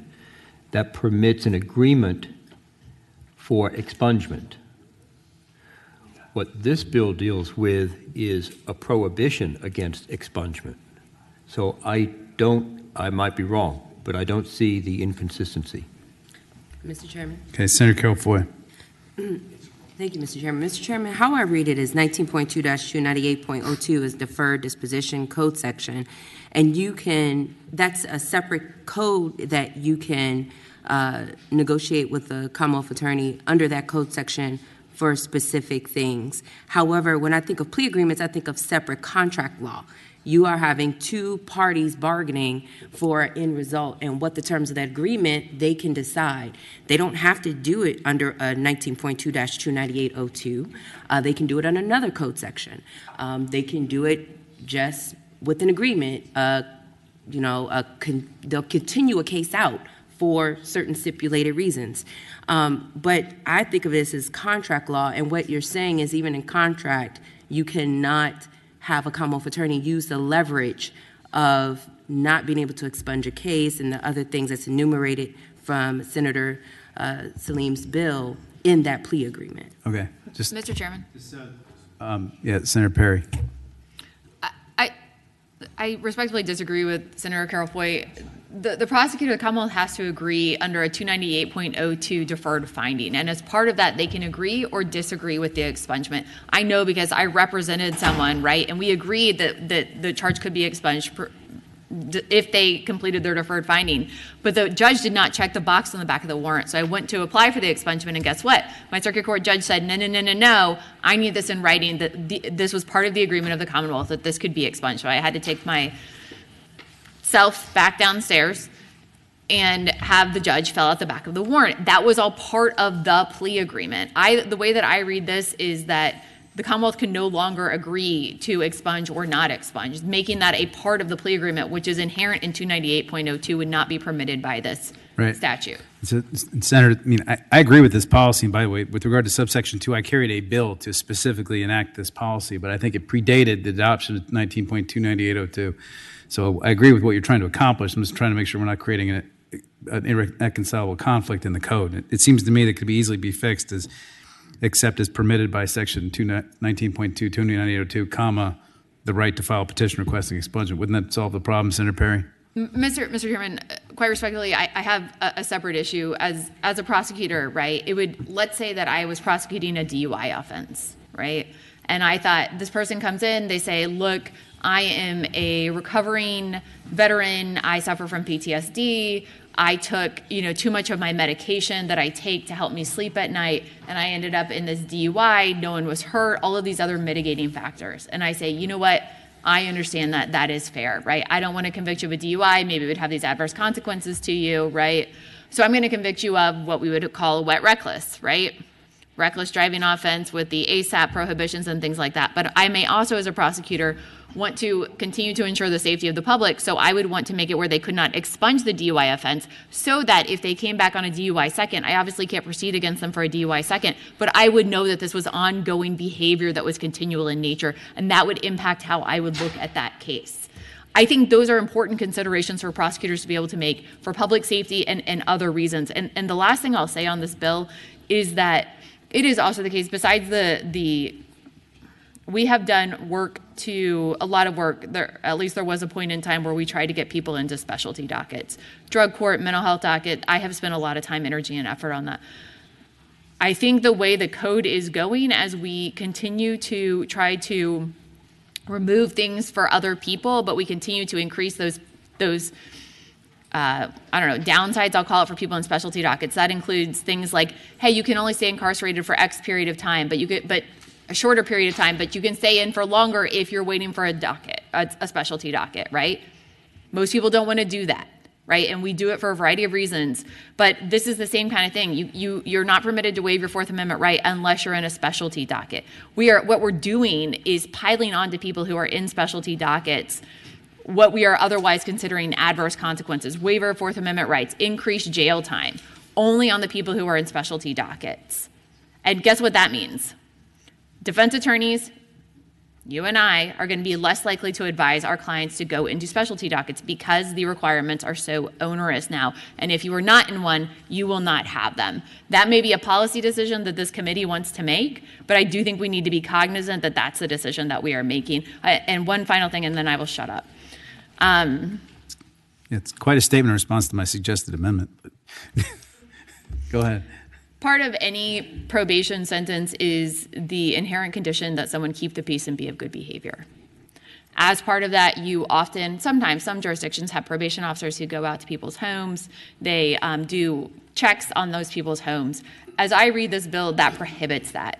And that prohibits the government from having any ability or having the ability to go check and see if people are complying with the conditions of the court. The condition to keep the peace and being of good behavior. Am I continuing to use fentanyl in my home so that if my probation officer comes by to check on me, guess what? They can't come in and check. And I think it's an odd position to say, yes, this is the order of the court, but you, the government, can't check to see if I am complying with that condition. Good. Thank you, Senator Perry. So we'll skip my concern, I guess, about 19.2 down to 802. I seem to be the only one, I think, that has a concern about the conflict between the two code sections in the room. Why don't we move to for and against? Set it at 2 and 2. Mr. Pogenglass, I'm sure you're for. Is there somebody else? Okay, come on up. If there's anyone online that would like to speak in favor, please raise your hand. Mr. Chairman, my name is Danita Dawson, and I have laryngitis today. I'm sorry. But I wanted to comment. It was so important to me to speak on this matter. But maybe Ron might need to help me because I can't get it out. Ms. Dawson's been here all day long with laryngitis waiting to give this testimony, but she asked if I could do it for her. Probable cause is an essential component of liberty, and it's one of the fundamental values on which our country was built. Stripping people of Fourth Amendment rights can lead to years of harassment and humiliation that far surpasses their probationary period. And people who are on probation are already being supervised by the court and subjected to all kinds of conditions. Stripping them of their Fourth Amendment rights is excessive. It's also not being fairly applied. In Richmond, this is based on a Freedom of Information request we did, 96% of the people subjected to this waiver are black and brown, which shows that it's not just a matter of safety, as many people would like to believe. It's a matter of implicit bias that makes people in power see black and brown defendants as inherently more dangerous than white defendants. As a result, people of color are being relegated to second-class citizens who have to prove constantly that they have the right to liberty by giving up the control over their person and property. It harkens back to a time when free blacks had to carry freedom papers to prove they had the right to their person because anyone could challenge their liberty at any moment. They didn't have probable cause back then to protect them, but we have it now, and all of our citizens should benefit from it. Anything less is un-American. And the waiver of the ability to seal conviction records is not any better. Felonies on a defendant's record indefinitely mean that he or she may never be able to find suitable housing or employment again. Making life harder for people after incarceration doesn't make society safer. In fact, it's the opposite. We should want them to regain their footing in society as soon as possible because it may lessen the chance that they will reoffend. So we ask that you pass this bill. Thank you for reading that for her. Is there anybody online? And thank you for coming today, waiting around, ma'am. We appreciate it. Mr. Chair, there's no one to speak in favor. Okay. Opposed, reset the timer. Mr. Green. If there's anyone online that would like to speak in opposition, raise your hand. Nathan Green, Commonwealth Attorney for the City of Williamsburg, James City County, here speaking on behalf of the Virginia Association of Commonwealth Attorneys. What is not being addressed is this is not being forced upon anyone. Plea agreements are all about give and take. And when you agree to a plea agreement, you give up a lot. You give up the right to trial. You give up the right to confront your witnesses. You give up your Second Amendment right if you're agreeing on a felony. So this is not the only thing that plea agreements we use to take away certain conditions. All of these things are done with full knowledge of counsel. Counsel advise their clients about what this give and take is going to be, and they say, here's what the government is offering you, and they advise them, I think you can beat this charge, so reject this plea agreement. Or, I think the offer that the Commonwealth's making is better than what you would get if you just pled guilty or went to trial.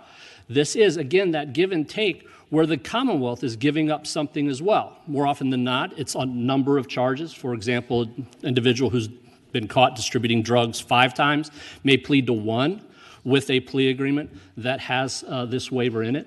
Or you may be giving up, the Commonwealth may be giving up a range of punishment. More often than not, these Fourth Amendment waivers come with you're not going to be going to jail. So you're getting your freedom to get out of jail, but you're going to be under some stricter probationary terms than someone else might be in return for that immediate freedom.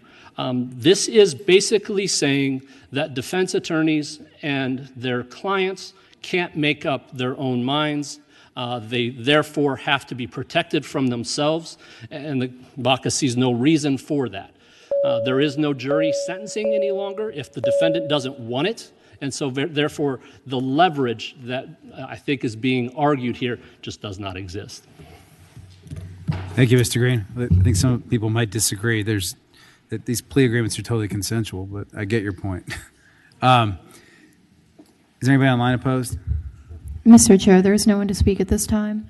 Okay. Mr. Chairman, the only thing technically that would need to be added to the bill is this. Plea agreements are almost always subsumed by the sentencing order. And so even if the plea agreement were void, this bill does not affect the sentencing order. And so to achieve the patron's intent, I think you would have to say no plea agreement or court order in the appropriate places.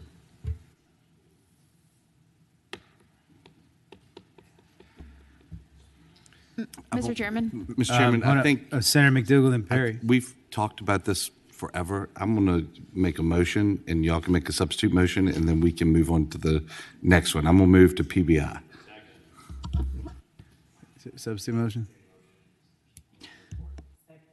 Okay, Senator Perry, you have comments I'm so on the sorry. motion Can I report? just comment real fast on Go Mr. Benjamin's thing? The way this is written, this also applies retroactively to plea agreements. That means all of the contracts that have been entered into, well, forever, every single plea agreement, and now Mr. Benjamin's comment, a judge is going to have to go back through every single court order and see if there's a Fourth Amendment waiver in there and then strike it.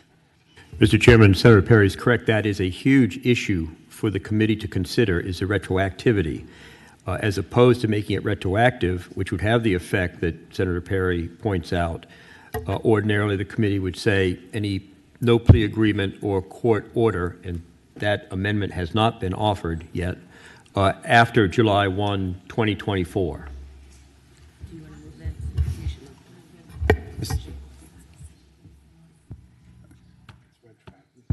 Does anybody want to make that motion?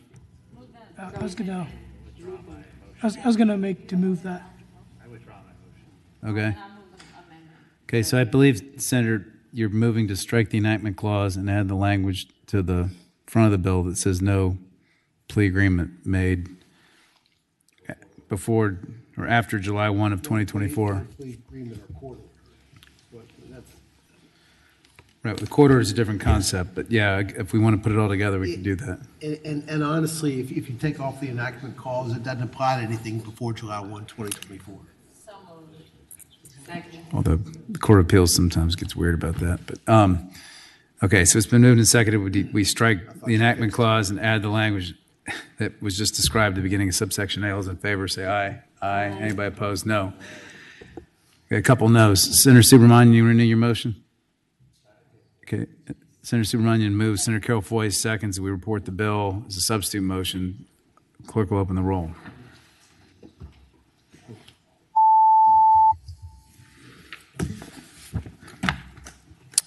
Okay. Is that it?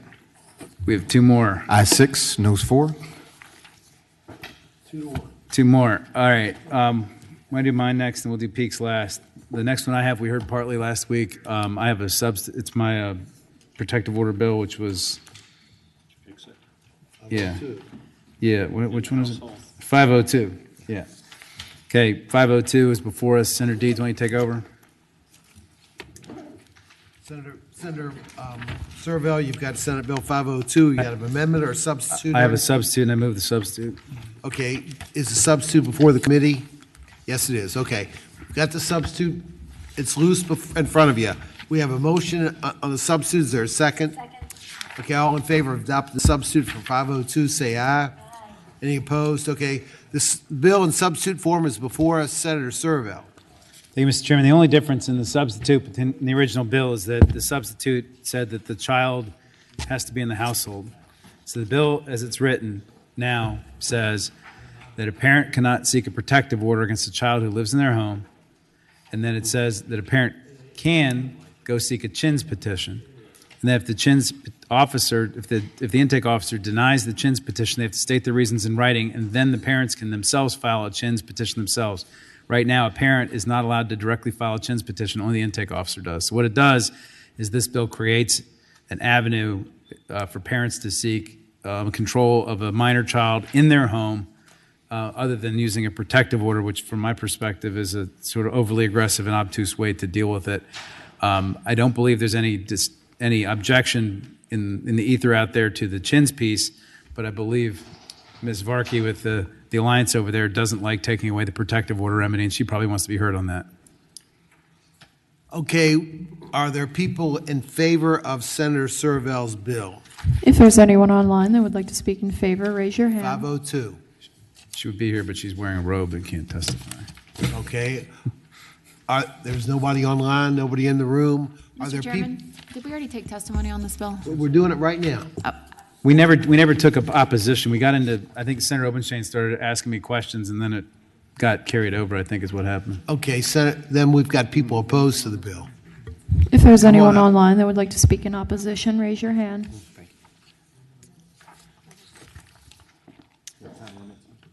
2 minutes. Thank you, Sushila Varkey with Virginia Poverty Law Center, not the Alliance, although I work with them very often. Okay. Senator Servell, if I understand correctly, the substitute says no protective orders against parents within the home, correct? No protective orders by parents against a minor child who lives in the home. Correct. So that's better than the original bill, but I would still say I am opposed to that provision in the bill. I'm in favor of open access and promoting that for CHINS. But I would say I would rather the committee work on that open access to CHINS instead of carving out people who are not even allowed to ask for a protective order or petition. I think that's a dangerous proposition, and there may be circumstances when a parent needs to get a protective order for children within the home.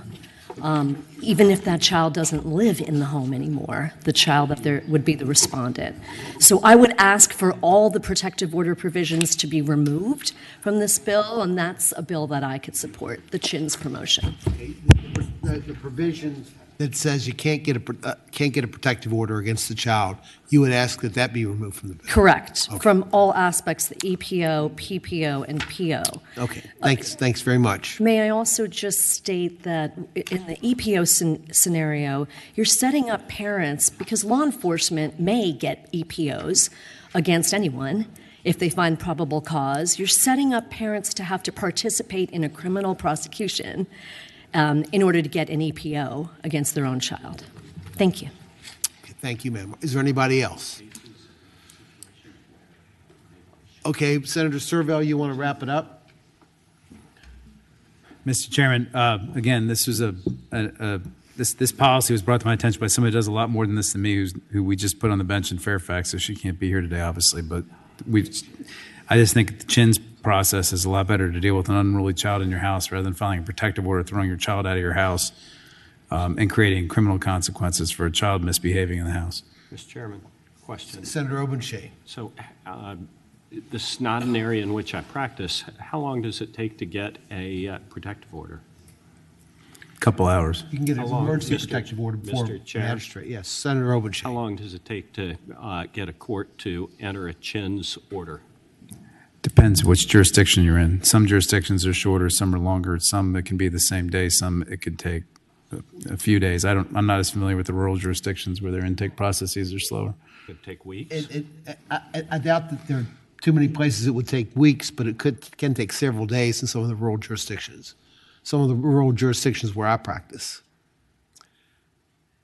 Looks like Ms. Varkey has some ideas about that. Apologies, Sushila, about that issue, Mr. Chair. My understanding is that in rural jurisdictions, intake's not necessarily there each day.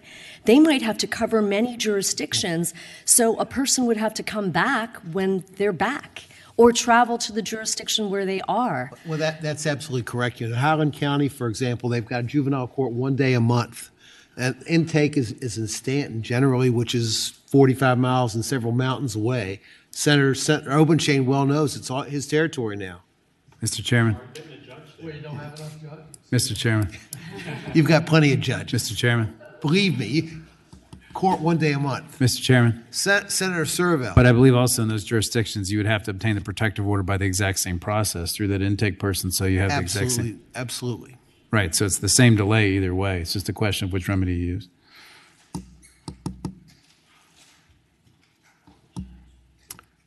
So I move to report my bill. Okay, Senator Servell has moved. Do we have a second? Okay, Senator Servell has moved. Senator Perry has seconded. Are there alternative motions? If not, please open the roll.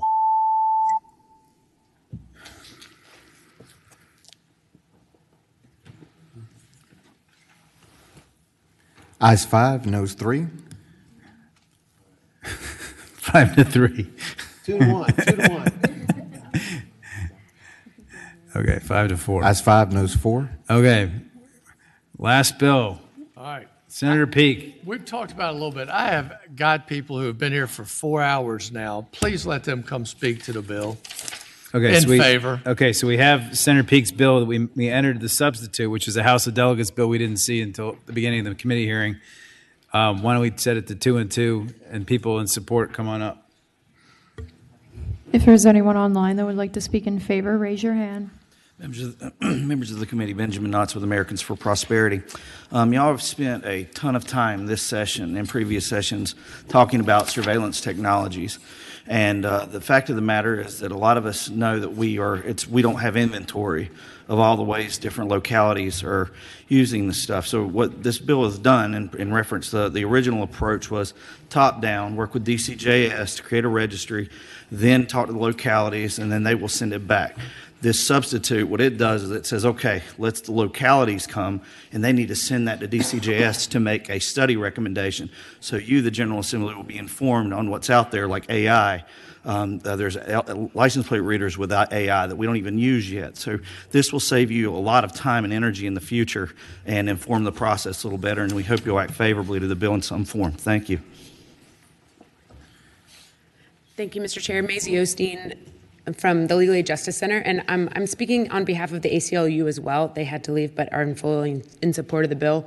And we just believe that this would help citizens of the Commonwealth understand what technologies are out there and how it's being used against the citizens or for the citizens, and then also give lawmakers an opportunity to have more information when we're making regulations about surveillance technology. Thanks.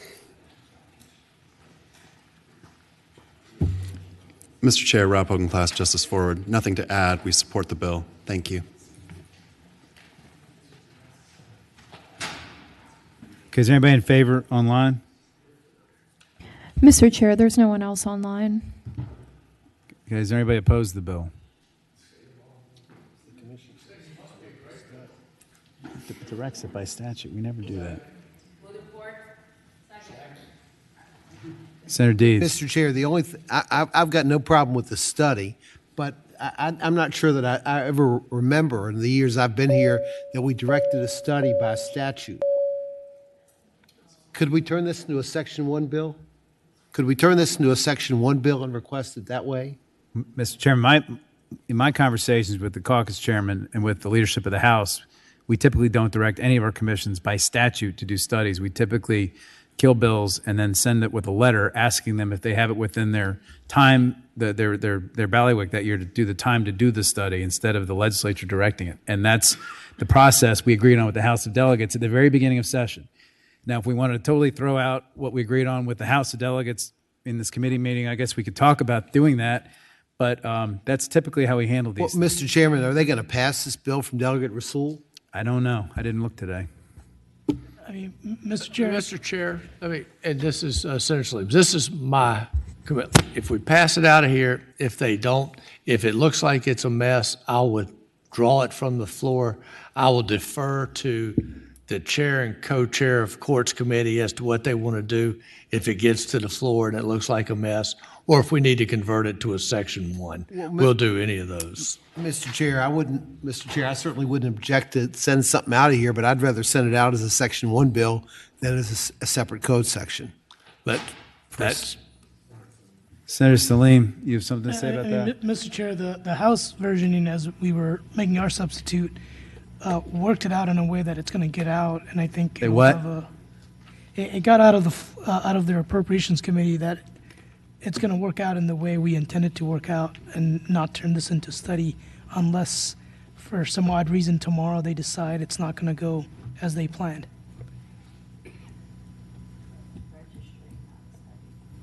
It's an annual report too, so it's not just a one-time study.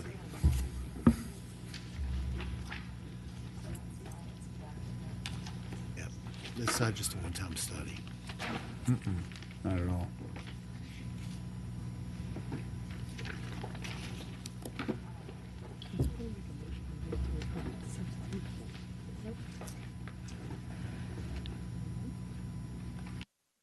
Senator Slim, your mic's off. Mr. Chair, Senator Aird. I guess I would just say, I think what this language is attempting to accomplish is actually really important, but I'm not certain procedurally how to have the combined registry and the study language in one. And so I would ask counsel what would be the best approach forward.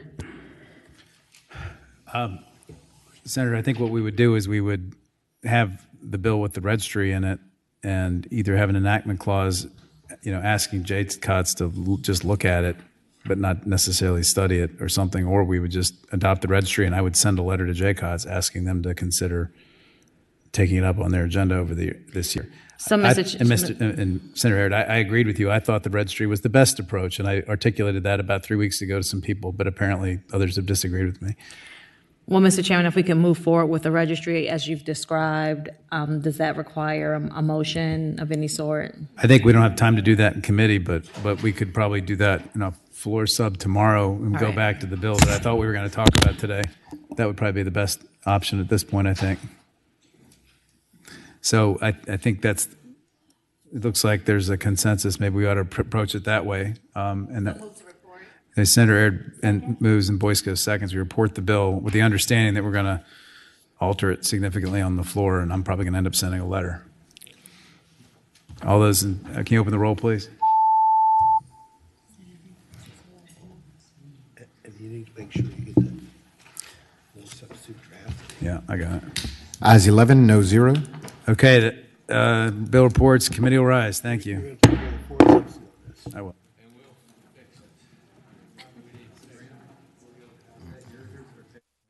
The Senate of Virginia, Richmond, Virginia.